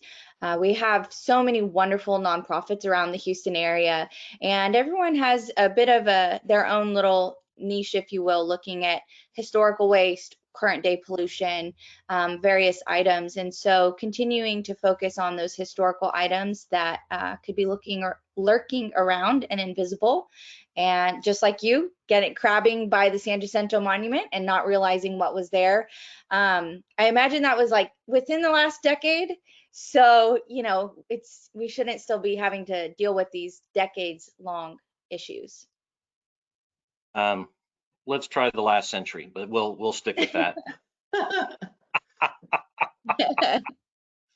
Now, to our 14-year-olds, the next generation. In our presenter just before us, she presented this cute little picture of the little girl that basically was everybody's boss. By the way, that was, when I saw that picture, I immediately thought of my youngest daughter, who's now 19, but when she was that age, she was the one that told everybody else how to do things, and has been very involved in our parks and planting trees and things like that. But for you two, what would you give as your charge to the generation that would follow behind you?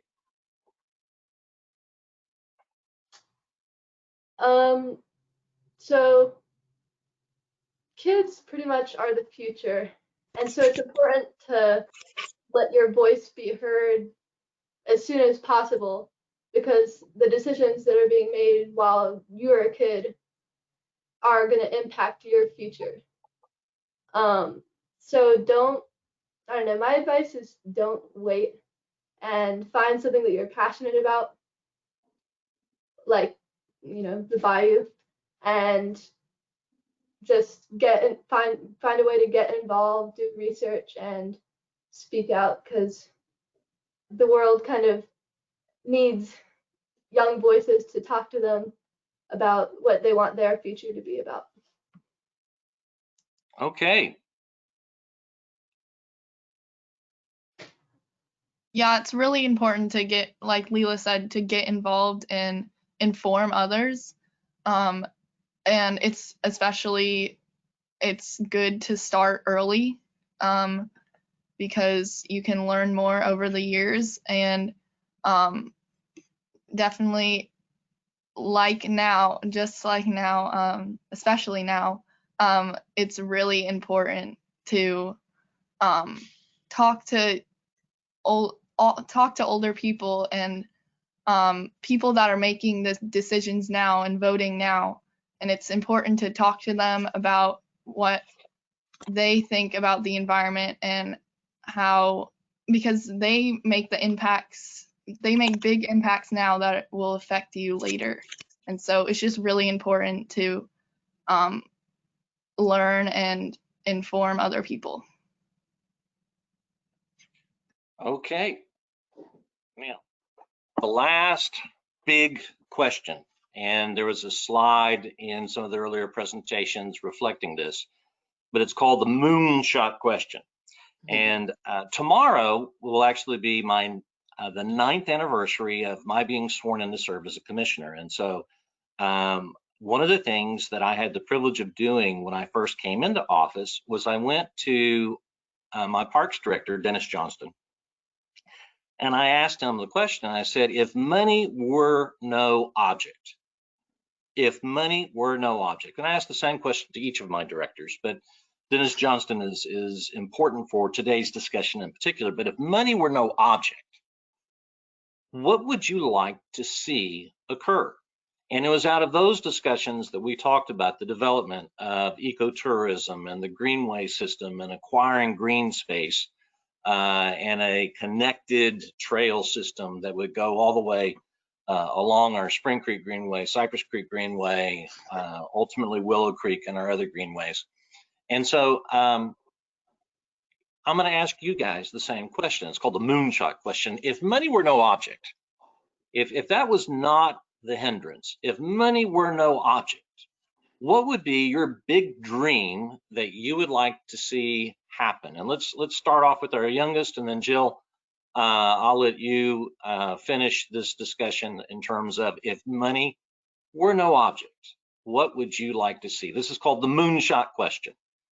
Jules Verne talked about traveling to the moon back in the 1860s, to the moon and back. We've actually been there. C.S. Lewis wrote about it in the 1940s. You know, like I said, we've been there. We can maybe achieve some of these things when we dream for it. All right. Lily, we'll start with you. Okay. Well, I think that, you know, if money and resources stuff were no object, we would start from the source and finally ban plastic bags from grocery stores. And then I think we would also implement a project, we've been thinking about this for a while, to help restaurants switch to eco-friendly materials and educate them. And then after we clean up like the sources and the root of the problem, we would work on the bayous themselves. And I think we would work with our generation to create a community around bayous so that they would be something that was cherished and protected. Yeah, and that would really create a better understanding of our bayous and ecosystems and people around the bayou. And it would probably bring together people across Houston. We would host cleanups, informative discussions, possibly classes about the ecological aspects of the bayou, and it would really like teach kids how to take action to their future, and the bayous would be basically the crown jewel of Houston. Beautiful. Okay, Jackie. I love that, as they should be, right? So if money were not an object, I would also ask for agendas to be removed, because we don't always all have the same agendas, and that can hinder things. And my moonshot would be in the next 10 years to see that all of the Superfund sites, all of the historical toxic waste sites lurking on our waterways are cleaned up. And as I said, in order to do that, we would need agendas out the window. I would need to bulk up my team. You know, one problem that I have is, you know, when it floods and our freshwater sources breach their banks and, you know, potentially carry toxic contamination throughout communities. And not only are our children, our communities potentially faced with this, but as are our first responders. And so I think we could get it done in the next decade. Jill. Oh, I've got one. I think it's important to frame this, though, to remember that, you know, the money is no object question, that it's actually an investment that we're talking about, because all those trips to the moon cost a lot of money, but there was definitely a return on investment. And the same thing here. Texas A&M University has done research that shows that for every $1 invested in land conservation, there's a return on investment to the community of $9. So if I could have $4 to $5 billion, we would be able to protect the 100,000 acres that we identified in our strategic conservation plan in the Lake Houston watershed as high conservation value. And that would return so much to our community, because that is the water that all of us drink every day. That provides about 85% of the drinking water for the greater Houston region. So being able to protect those 100,000 high quality acres along the waterways and streams in that large area would be great, and it would give us so much. It would improve our quality of life. So that's my moonshot. And I think that if we could do that, you know, maybe we could try for Mars next. And I'm gonna exercise a little panelist privilege here. My moonshot would be that all of our systems are to be integrated, and I agreed with what all of you say. But I would love to see us to where, in a period of 9 years, we've been able to get to where on the Harris County side of Spring Creek, we've now either have in county or in our partnership, the green space going from Tomball all the way to Kingwood, and then from the other side of Tomball out to Spring Creek Park with trunk line trail system going in there.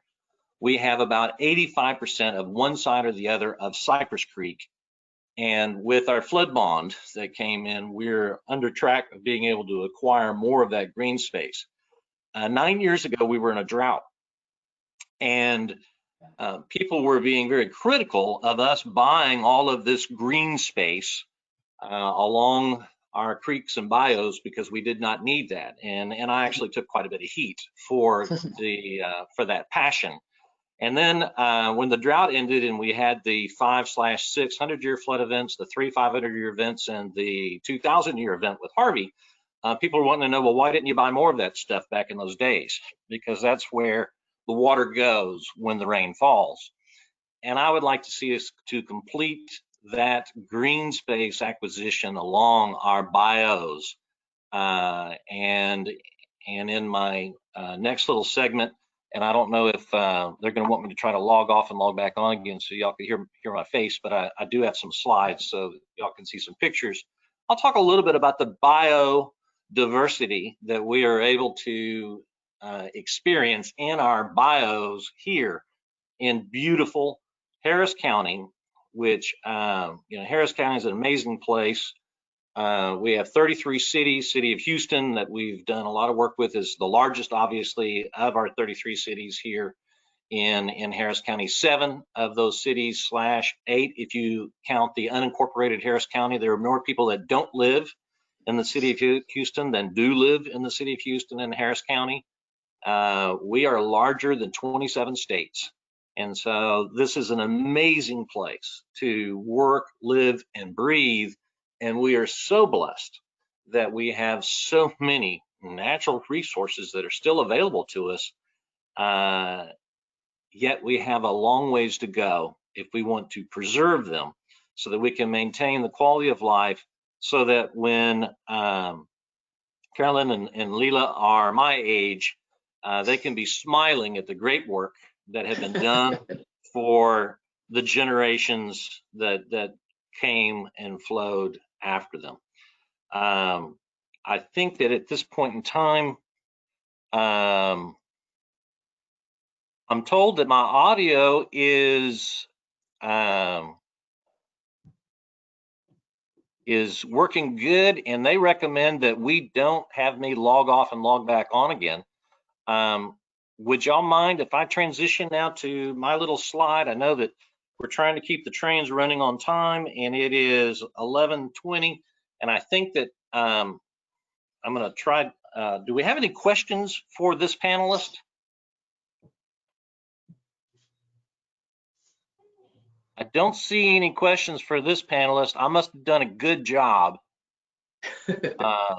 of asking the questions. By the way, I want to say thanks to our sponsors and to our hosts for putting together this group. It's been a lot of fun for each of you. Y'all have been a blast. I mean, and Jackie, I'm glad to finally have made that connection back up with you again. I think I actually sat next to you once or twice in the courtroom back in those days when the litigation was going on. Jill, of course, it's always a delight to visit with you. With your last name being Bouillon, I've always said that you are the gold of our region. And then Lila and Kaylin, y'all are a delight. Thank you for what you're doing and for your inspiring comments to us all. Y'all are a privilege. And so I think what I see now is my slide. So I'll go ahead and make my little presentation. Jill, if my panelists wanted to hang on and just kind of engage in a little colloquy as we go along, I'm delighted to have y'all make comments from the peanut gallery. Go ahead and click the slide. This is the Bayou Preservation Association front slide. As it flows, it grows. You know, one of the things that we've learned about our waters here is that, and I get criticized for being so simplistic. You know, I ended up with 3 degrees from a small little institution off of South Main here in Houston, and I boil all this water stuff down to the fact that I learned that water flows downhill, and it doesn't really care about the demographics of the regions it flows through. It doesn't care about political boundaries. It doesn't care about all the things that we as people set up as artificial barriers in the society. It just wants to go downhill. And as it goes downhill, it tends to grow. And this process has been a metaphor for many things over the centuries for poets and others. And so, but the metaphor is not a bad metaphor, as we are talking about our biodiversity in our bios, and as we talk about all of the things that we have experienced. These are good things for us to talk about. And if you look at this little map here, you'll see that we have plenty of watersheds. Go ahead and click. We've got 11 watersheds in Precinct 4. It's actually 22 or 23 watersheds in Harris County as a whole. I know about all of these because when we did our flood bond in 2018, I went to all but just a couple of the public engagement meetings. And another interesting thing about them is we talk about as it flows and grows, they join up as they move down. And whenever we have flooding issues that come on, we have to remember that that these things work together, and there's an amazing thing, and that is that the way that nature solves drainage problems is a very developed system. Before I was a commissioner, I was a judge, and the first time that I remembered hearing about natural design and working with nature instead of against nature was when I was sitting as a judge in a case, and Michael Talbot was a witness. And it was a case involving a project down in the Clear Lake area. And it was a condemnation matter. And flood control was trying to acquire a section of land so that they could put in a very important drainage project, but they wanted a wide section so that they could have a natural meander to go through the water process. And the landlord at that time was saying that that was not necessary, that what they needed to do was they needed to build a very narrow concrete chute to run the water through real quick so that the developer there could then build their property all the way up to the edge of the concrete chute and have sort of like a little concrete ditch in the back of the neighborhood. And the discussion fascinated me as a judge as I listened to the testimony, because what was described just made sense. You see, when you cross a big bridge, you notice that there's these little rises and bumps. They're called swales, bioswales. All of the folks that are listening to this know this. I was the one that had to become educated. But as water rises in these natural little swales, it goes up to the first little bump and then spills over into the next. And as the water continues to rise, it goes to the next and the next, and then fills out. And you have this huge wide area that can hold massive amounts of water. And with green trees and plants and vegetation in there, it filters the water and it slows it down and it holds it so that the system can work. So you can have greater capacity, you have greater water quality, and you have the ability for the whole system to work together as a unit when you don't try to artificially create these concrete chutes that go through. Because the problem that occurs with the concrete chute is that when you have that, you quickly move water from one location to another location. It's sort of like a pipe on a toilet. The problem with it is that once it gets plugged up on the bottom end, everything that's on the bottom now goes back up the pipe, and you create problems up in the system. So we don't need to have concrete chutes that can clog up our systems. We need to have the beautiful, wide, sort of natural bioswales. and they're also beautiful. Go ahead and click. One of the things that I do, and Jill has said that she wants to do this with me one of these years, is that every year I try to get into where the water comes into the beautiful Precinct 4 over on the far west, and I'll hike along Spring Creek or Cypress Creek or Anderson Ditch or Willow Creek, and I'll follow that water all the way through the precinct until it exits. And if you look on the bottom right-hand corner, there's Lake Houston. The bridge on 1960 at Lake Houston is when the water leaves Precinct 4. So if you'll see over there on Spring Creek Park, that's where we start, little sandy beaches. The prettiest beaches in the region are in beautiful Precinct 4. We have these beautiful white beaches. So if you're a beach person, come check out our white beaches. Jill knows all about them. And so, but we'll get in the water. I'll walk it for the longest piece because you can't get in the kayak. Then when it's deep enough to get in the kayak, I'll get in the kayak. Then when it gets deep enough from that, then I'll move over into the little pontoon boat until we get to the big bridge. And it's a wonderful experience, a wonderful way to connect with what you are serving in the precinct. And it's an amazing way to how it grows, and it's beautiful, and you get to see all that goes on. Click. And here's our two major watersheds that are up on the north part of the precinct, which is, of course, the Spring Creek, Cypress Creek. Click. Now, as we talk about biodiversity, this is an amazing system that we have. It's beautiful with all the things that are out there. We talked about floodable parks. When we had our floods, it made me almost cry as I saw all the water all up into our parks. On the other hand, it made me smile knowing that there's a place. And as we have all this development that's going on, water gets pushed out of one spot and has to get pushed into some other place. It has to go somewhere because it flows. And so one of the beautiful things is that by continuing to invest in our green spaces, we're able to have places for water to get pushed. That's sort of that safety valve in the system. And so I really appreciate how within that, though, we have all these other benefits. So not only does it have a flood benefit, and it has a recreational component. By the way, when you talk to our parks guys during this pandemic, they say every day is a Saturday because of all the folks who've been shut in and don't have a place to go. By being able to get engaged and to go into our parks, they have a place to where they can go. And so the volume of our park usage, especially our trails along our greenways and in our parks, it's every day is a Saturday. And I encourage folks, because that's where you can go. You can be safe, get your social distancing in. If the camera was working, which it's not, you would see that I'm wearing my bandana. I always have my signature bandana these days. I wore it before to keep dust out and to keep the sun off of my neck, and now I'm wearing it to keep the corona in. And so and now I'm the camera's not working, but as many of you know, I'm actually self-quarantined right now. I, like the president, even though I've been following all the safety protocols and wearing the facial masks and washing the hands and doing the sanitizer, have tested positive.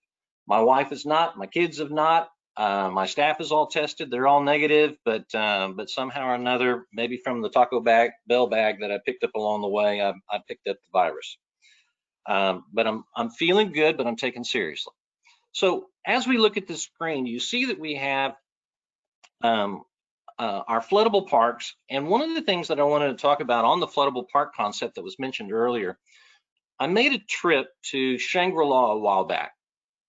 And it was a beautiful little trip. And they built everything there in a way to where it could handle being flooded. The bathrooms would go underwater. The pavilions would go underwater, and then when the water resided, they would just wash it off and start all over again. It was designed for that. And we've tried to do the same thing in our parks. If you go to Kickarillo Park, we have a very nice, beautiful bathroom that's right there. It fills up with water. When the water goes down, we wash it out, and we're back in business. We have a number of these type restroom facilities and other amenities. We have a trunk line ADA compliant asphalt trail that goes along our greenway. And then all of our other trails off of that are natural. Part of that trunk line trail allows us to maintain and to be able to get back in after we have these flood events, to where when the water comes in the park and then when it comes out, we can go in and we can do the maintenance that we need to do to make sure that everything is done okay. And in this, we have marvelous biodiversity in other directions. We have a number of programs involving trees that many of you may become interested in. And if you write in the chat, I've got Odalis here who can send you information on it. But we have a legacy tree program where Laura Medic and her colleagues have given her the name the Acorn Princess. She goes out and she collects acorns and collects seedlings and cuttings of trees, of historic trees from all over the state. And she also gets native varieties of edible plants. And we have a legacy tree program. And if you want to foster a tree, a historic tree, if you'll contact her, we will allow you to foster a tree till it gets big enough. And then we ask you, it's on the honor system. And we do try to track where it goes, but we do ask that after the tree gets to be a sufficient size that you then go and plant it in one of our parks or in a school with the historical significance that is there. And we have the legacy tree program to where we're trying to preserve these famous trees of Texas. We have a number of the ones that are from the treaty oaks, to where our founding fathers agreed under the oaks in Austin to not kill each other with the Austin and the local indigenous peoples with that treaty that occurred back at that time. We have a number of other famous trees from out history that are there. And then along our greenway, we plant what are called edible orchards in some spots, but it's actually an old idea. If you read Marco Polo, he talked about the Great Khan along all the roads planted trees that had nuts and fruits so that the people who were walking along the roadways would have shade, and then they would also have the ability to have snacks and refreshment on their long journeys. Like to say that it was a great, brilliant idea on our part, but we're starting that process, but we plant little seedlings. Now, more than likely, I will never be able to enjoy a lot of that. But Leela and Kaylin, they probably will be able to enjoy the fruit that will come from some of those trees. And we do have some that have, the Mexican plums and some of that stuff are growing a little faster. We got pawpaw, but the pecans and the walnuts and the other native species that we have may take a while before they get to that zone. But our greenways are going to be filled not only with ADA accessible pathways as a trunk line, natural trail systems on the side, but also we'll have native trees that line them to provide shade for generations to come and snacks so as to encourage people. Because I remember being young, in addition to going to the San Jacinto Monument to Crab, we used to go to the blackberry fields and we used to go to the pecans over here, and to get out into nature and to enjoy nature's bounty in a natural way. And that's part of our desires, to encourage people during the different seasons to get out and to enjoy what we have that's there. Go ahead and click. On a little bit of more of a negative side, we slash positive side, Harvey hit us, and it hit us hard. And when it hit us hard, we had all kinds of issues that were there. 4.7 million people were affected. And we had to take our buses and use those as people movers. We had to take our dump trucks and use those because the heavy water movers equipment went down. That picture on the left, that's in the National Register. Go ahead and click. These are our crews that were getting out trying to help folks during Harvey. Click. That picture on the left, there are a lot of politicians that had their picture taken in front of that house. I know that because my neighbors told me all these people came and stood in front of my house to get their pictures taken. That picture is also in the National Register. My photo is not in the photo that was taken of others, but I know what it's like to have been flooded. I'm like the Hair Club for Men. I'm not just a spokesperson for trying to make sure that we're resilient against floods, but I've experienced it. You can see all the shelves. Lost a lot of books. Go ahead and click. We work with Greens Bio mitigation. We work with our other partners that are out there. We talk a lot about Spring Creek and Cypress Creek because there are fewer partners to weigh in on that. And so grateful to you, Jill, and your organization, especially the work that y'all do on the other side of the creek in Montgomery County, where we know that water honors that boundary that's there. And so you guys are able to help. But we work with all of the 11 watersheds that are in Precinct 4. Click. Now, you may catch this theme repeating itself. It's sort of like a, not, my speechifying is not like Mozart, but you know, a lot of times you have the themes that keep coming back and back again. And so back into the biodiversity. Here up on the upper left, we don't have bucks, we have does, but we can call those bees because they're you know, we have the deer. These are deer that are taken in your Precinct 4 parks. We have the birds. That American bald eagle was taken in Jones Park. We have a number of them down in on Greens Bayou. We have a number of them on Spring Creek. You can go into your parks and you can see American bald eagles. There's no reason to go to Alaska to see an American bald eagle. We have beavers, and I particularly like our beavers. Beavers are natural enemies of nutria, and I don't like nutria. Nutria are to animals like Chinese tallow is to plants, and beavers are natural enemies to nutria and drive them out. And so wherever you have beavers, you have fewer nutria, and so that's a good thing to have that's there. I don't quite know how to make an alligator turn into a bee phrase unless you know they got a big bite. But we have a lot of other biodiversity things that start with the bee. Earlier, we were talking about bats. And one of the things that we do whenever we build a bridge in Precinct 4 is that we require the design to be bat friendly over the creek, but to not be bat friendly over the pedestrian undercrossings. You know, you don't want people and or horses to be dropped upon with the guano as they're underneath the bridges. But all of our bats or all of our bridges are taken into design features so that it doesn't cost that much more to make sure that there's an undercrossing to keep your trails along the creekways that are there. It has to be built to be pedestrian friendly underneath, and they have to be built so that they're bat friendly, but over the water, so that you have that natural process, sort of nature's toilet. The bats drop their guano into the creek and it naturally works its way on out. And we have a lot of bat colonies all through Precinct 4 as well as the rest of the city. Another picture that you don't have in here that is also important with regard to our biodiversity is our bugs. And we have a program which is our biological control initiative. And we've actually been international presenters. Instead of trying to use poisons and chemicals to try to kill mosquitoes, and everyone hates mosquitoes, I hate mosquitoes.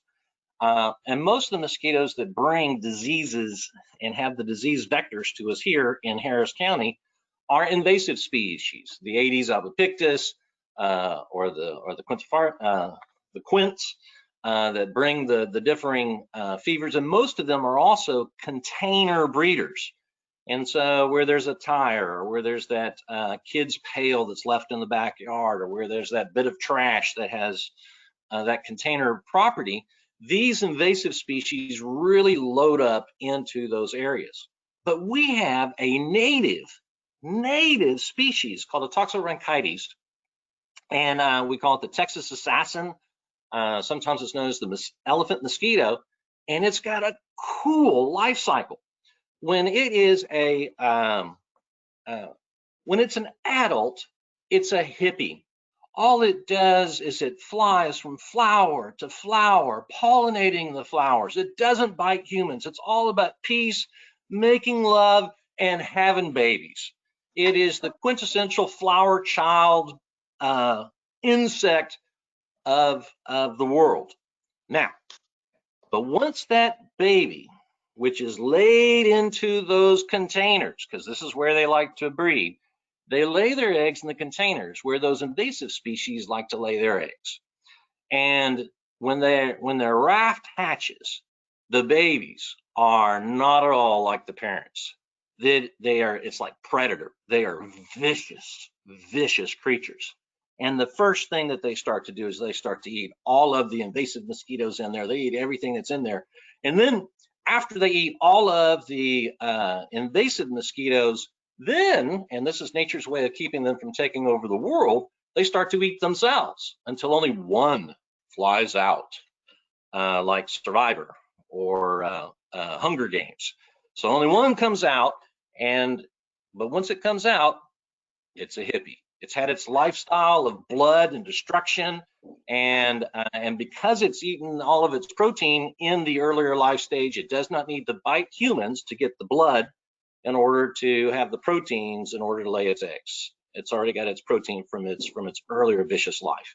And then once again, we have the hippie flying from flower to flower, being beautiful little shiny wings. And we have figured out a way of playing the violins just right, setting the candles just right. And we have been able to use a fisheries approach and are now utilizing our native mosquitoes that attack the bad mosquitoes and are using those to help boost. And there's some studies that show that when worked in conjunction with the regular other mosquito control approaches that are out there, that we can radically increase, because the chemicals and the fogging doesn't get into the containers, but our little guys, they do. And so they're able to do something that's, by working with nature, we can vastly improve. And we've been working with the Cockerel Butterfly Institute. They weren't allowed to use pesticides in there. They had some mosquitoes that got in. We brought in our little native guys, and they helped control their mosquito population.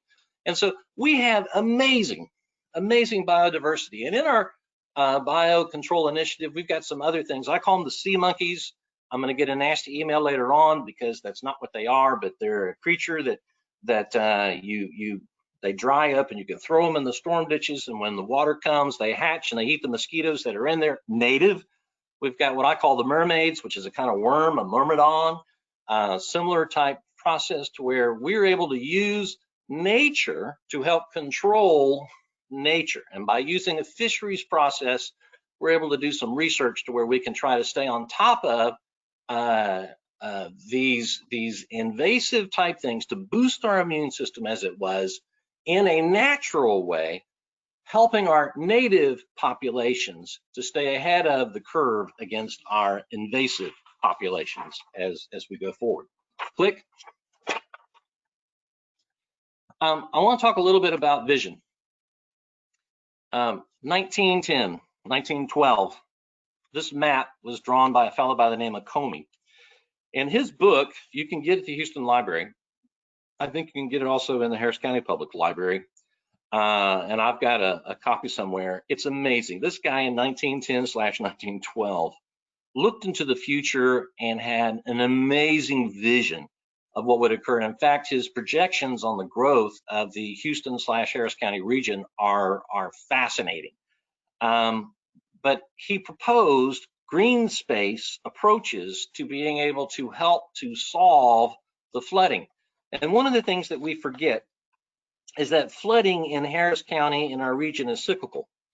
1910 was shortly after they had a series of serious flooding. If we could go back a little bit, in Precinct 4, we have a number of roads that are called Airline. There's Airline Drive and there's Studner Airline. They were built in the 1800s. And I always like to ask the question, what airline was built in 1800s for Airline Drive to drive to? It's a trick question, because Orville and Wilbur didn't invent the airplane until 1901 or so. It was called Airline because it was a season of flooding, and they built the roads up into the air, and they're in a straight line, because normally the roads were curvy little lines that would follow the cow trails, go around that farmer through this farmer.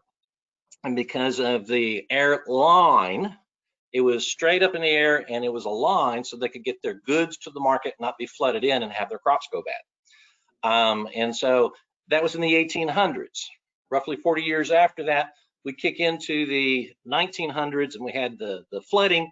If you look at the 1910 courthouse downtown, you will note that it has like that, the steps that are for Rocky, and the original first floor is what we now call the second floor.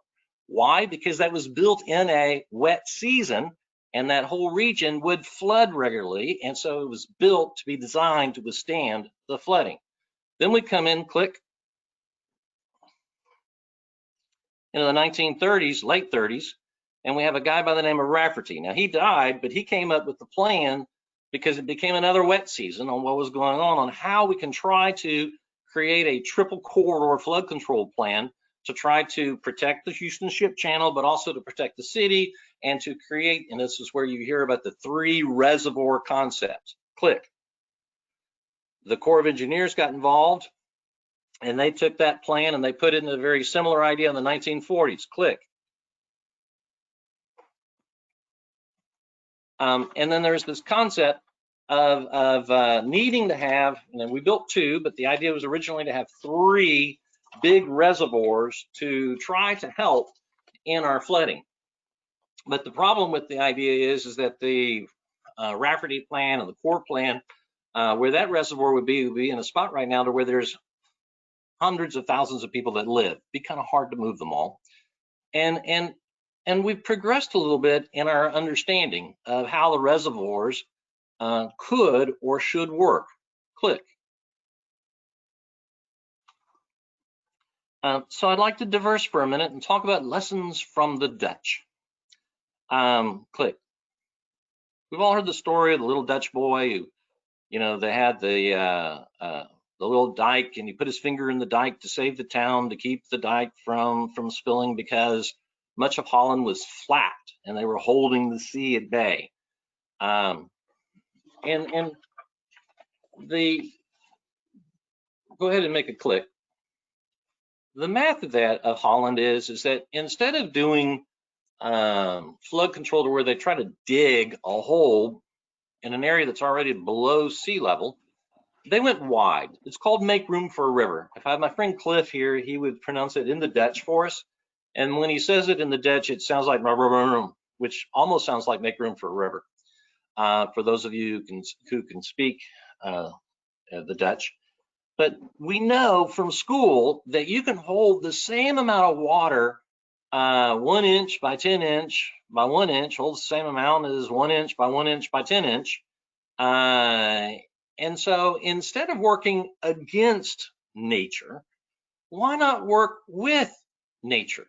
And since we're in a region that naturally has had this cycle of flooding and the Katy Prairie and the that whole process of what's going on, instead of trying to change it and morph it into something that it is not, why not work with it and allow it to be what it is? Allow it sort of like on the bayou swales of the streams to be that natural holding place and to work with our nature. We already have the natural sort of levees that are there. There's still a bunch of infrastructure. And so we're in the process right now of a major study working with our Dutch companies. And I can give shout outs to all kinds of the green organizations for their input on, hey, let's work with and be involved in this and create. And instead of, and part of what the Dutch do is instead of digging up and making property unusable in many of their areas, they pay the farmers to kind of create these little pads next to their levees. And when the water comes, they move up on the top of the little pad. They move their cattle up on the top of the pad. They wait for the water to come up for 1 week or 2 weeks in the shallow. Water goes away, and then everybody goes back to the normal. And it's like ancient Egypt and the Mesopotamia, Tigris and Euphrates, free fertilizer that has come through and made the deposits from the silt from what was in the river, as we used to also have in the Mississippi Delta. And so working with nature and utilizing its natural biodiversity approaches, we may be able to help ourselves in our next flood in a bigger way than by trying to morph it and make it what it is not. And so I'm a big fan of let's try to be innovative, but sometimes our best technologies are our ancient technologies. And I will sort of wrap my comments up in this regard. You know, we have a lot of roads that we now build that are really drainage projects with a road on top. And we utilize what I call ancient modern technology with many of them. and that is that we use the bioswales, and then underneath them, we have some egg crate technology to where basically we store water underneath our roads as a means of conveyance. The Romans used to do the same thing. Vitruvius, who talked about the three virtues in any construction, said that things had to be firmitas, utilitas, and venusitas. It had to be strong, it had to be built well, it had to be something that would be permanent and would last. And you can see that from the Roman roads and aqueducts that still exist thousands of years after their construction. Had to be utilitas, it had to be useful. Just because you build it and it's strong, if it doesn't do anything, if it's not useful, and it needs to be useful in as many ways as possible. For example, on our green space. Our green space, when you spend the $1 to buy green space, you have biodiversity, you have recreation, you have flood control benefits, and can I just say, it's beautiful. And it's cheaper because it's in the flood places to where developers should not be building. And so we add to a greater sort of gestalt approach to growth by combining these things. So Vitruvius talked about those things, and he worked with nature back in the 100 AD period of time. And the concept was, though, they didn't have the ability to power through nature like we do today. They worked with it, and it worked well. And we need to learn some of those ancient technologies, to readopt those ancient technologies and do modern ancient practices, because a lot of times the way that nature designed it was the best way. And so I want to thank everybody for participating in our program. I think that I am, let me see, I'm looking for my questions here. I do not have any questions that are in the list, and we are pretty close to the end. I was told that if I finished 7 minutes early, people would not be too upset. I want to go ahead and do a click on the slide, 2 clicks. There you go. If you'd like to get our mailing list, or if you have any questions, please reach out to us. I want to thank everybody for joining us in our, that's our Precinct 4 phone number. If you have a question, dial that number, 832-927-4444. I want to thank Bayou Preservation Association, HGAC, our other sponsors for participating in our program. It has been a delight and a privilege to be able to join you for this amazing and wonderful symposium. And hopefully that we are all now inspired. Let's get out. I think more than one of our panelists earlier said that one of the best things that we can do is not just be passive observers of what we have in our greenways, but to be participants. You know, every day is a Saturday in the Precinct 4 parks and in our Houston parks and in our partners parks. Let's get out in them. Let's enjoy them. Let's preserve them. Let's grow them, and let's all grow ourselves in the process. Y'all are a blessing. Thank you. Well, let's finish that with that's a perfect question to ask. Where is our favorite park? Leela, what bayou and what favorite park would you have to tell everybody about that they have to go out and visit? Well, I'm partial to Woodland Park just because I kind of grew up around there. It's I mean, it has issues definitely, but I've always kind of found it a magical place because there's just these little bayous, and if you look closer, there's always more to be seen. So that's my favorite park. That's a good one. That's a good one. Kaylin? I would say the same thing. It's a really nice park. It has a little white oak bayou running through it, and there's a lot of trees, and there's a bridge, and you can go fishing, although I don't know if you would want to, but yeah, it's a really nice park, and I definitely recommend going and visiting it. Well, you can catch and release, right? Yeah, exactly. Jill, where's your favorite spot? Oh, I think my favorite spot is the Creekside West Trailhead of our Spring Creek Nature Trail. There's some ponds there, so there's always a lot of birds. There's a bald eagle nearby. I can walk a short ways down the trail and get to our beaver pond, which is really picturesque, and it's shady and cool. So definitely the coolest place in Houston.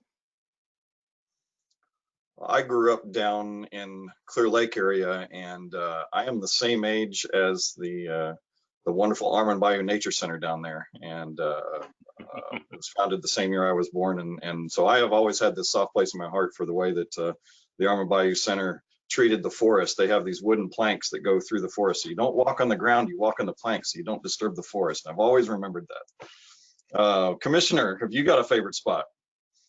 Oh, that's sort of like asking a man with 12 children which one is his favorite.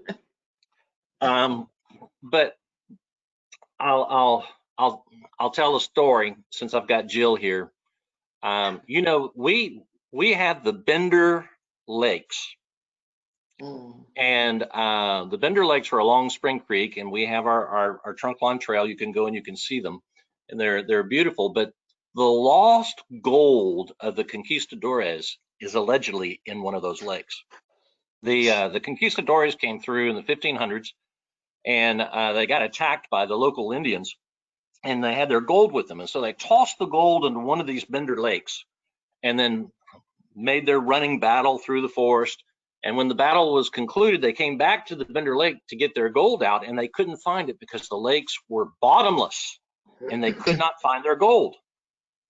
And every so often people try to go in, and you can go out to our Bender Lakes, and they are amazing geological formations, because you would normally think that they would fill up with silt, but they do not. They stay clean and pristine, and they are deep.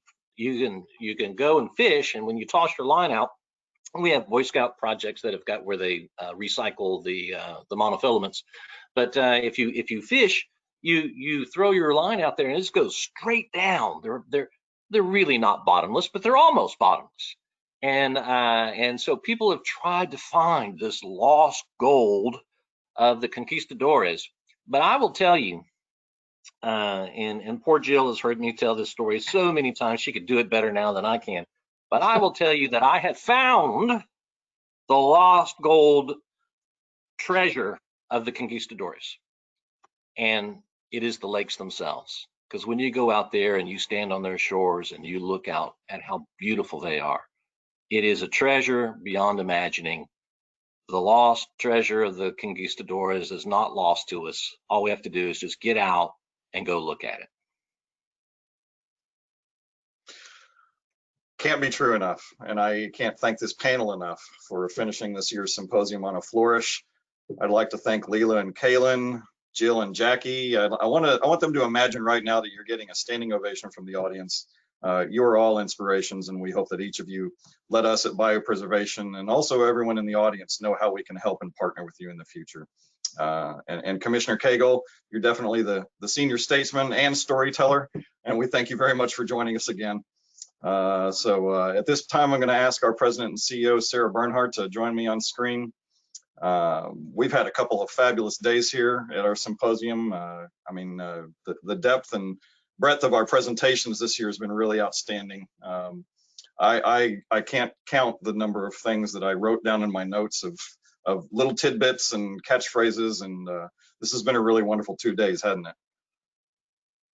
Amen. Yes. Thank you so much to all of our presentation panelists, speakers. It's just been an amazing 2 days, and I'm so grateful to our sponsors and all of you who attended. We had close to over 200 people registered for the event, and at any one time we had over 120 people throughout the last 2 days. So thank you so much, and also Chris for all of your hard work, and to the committee that put this on.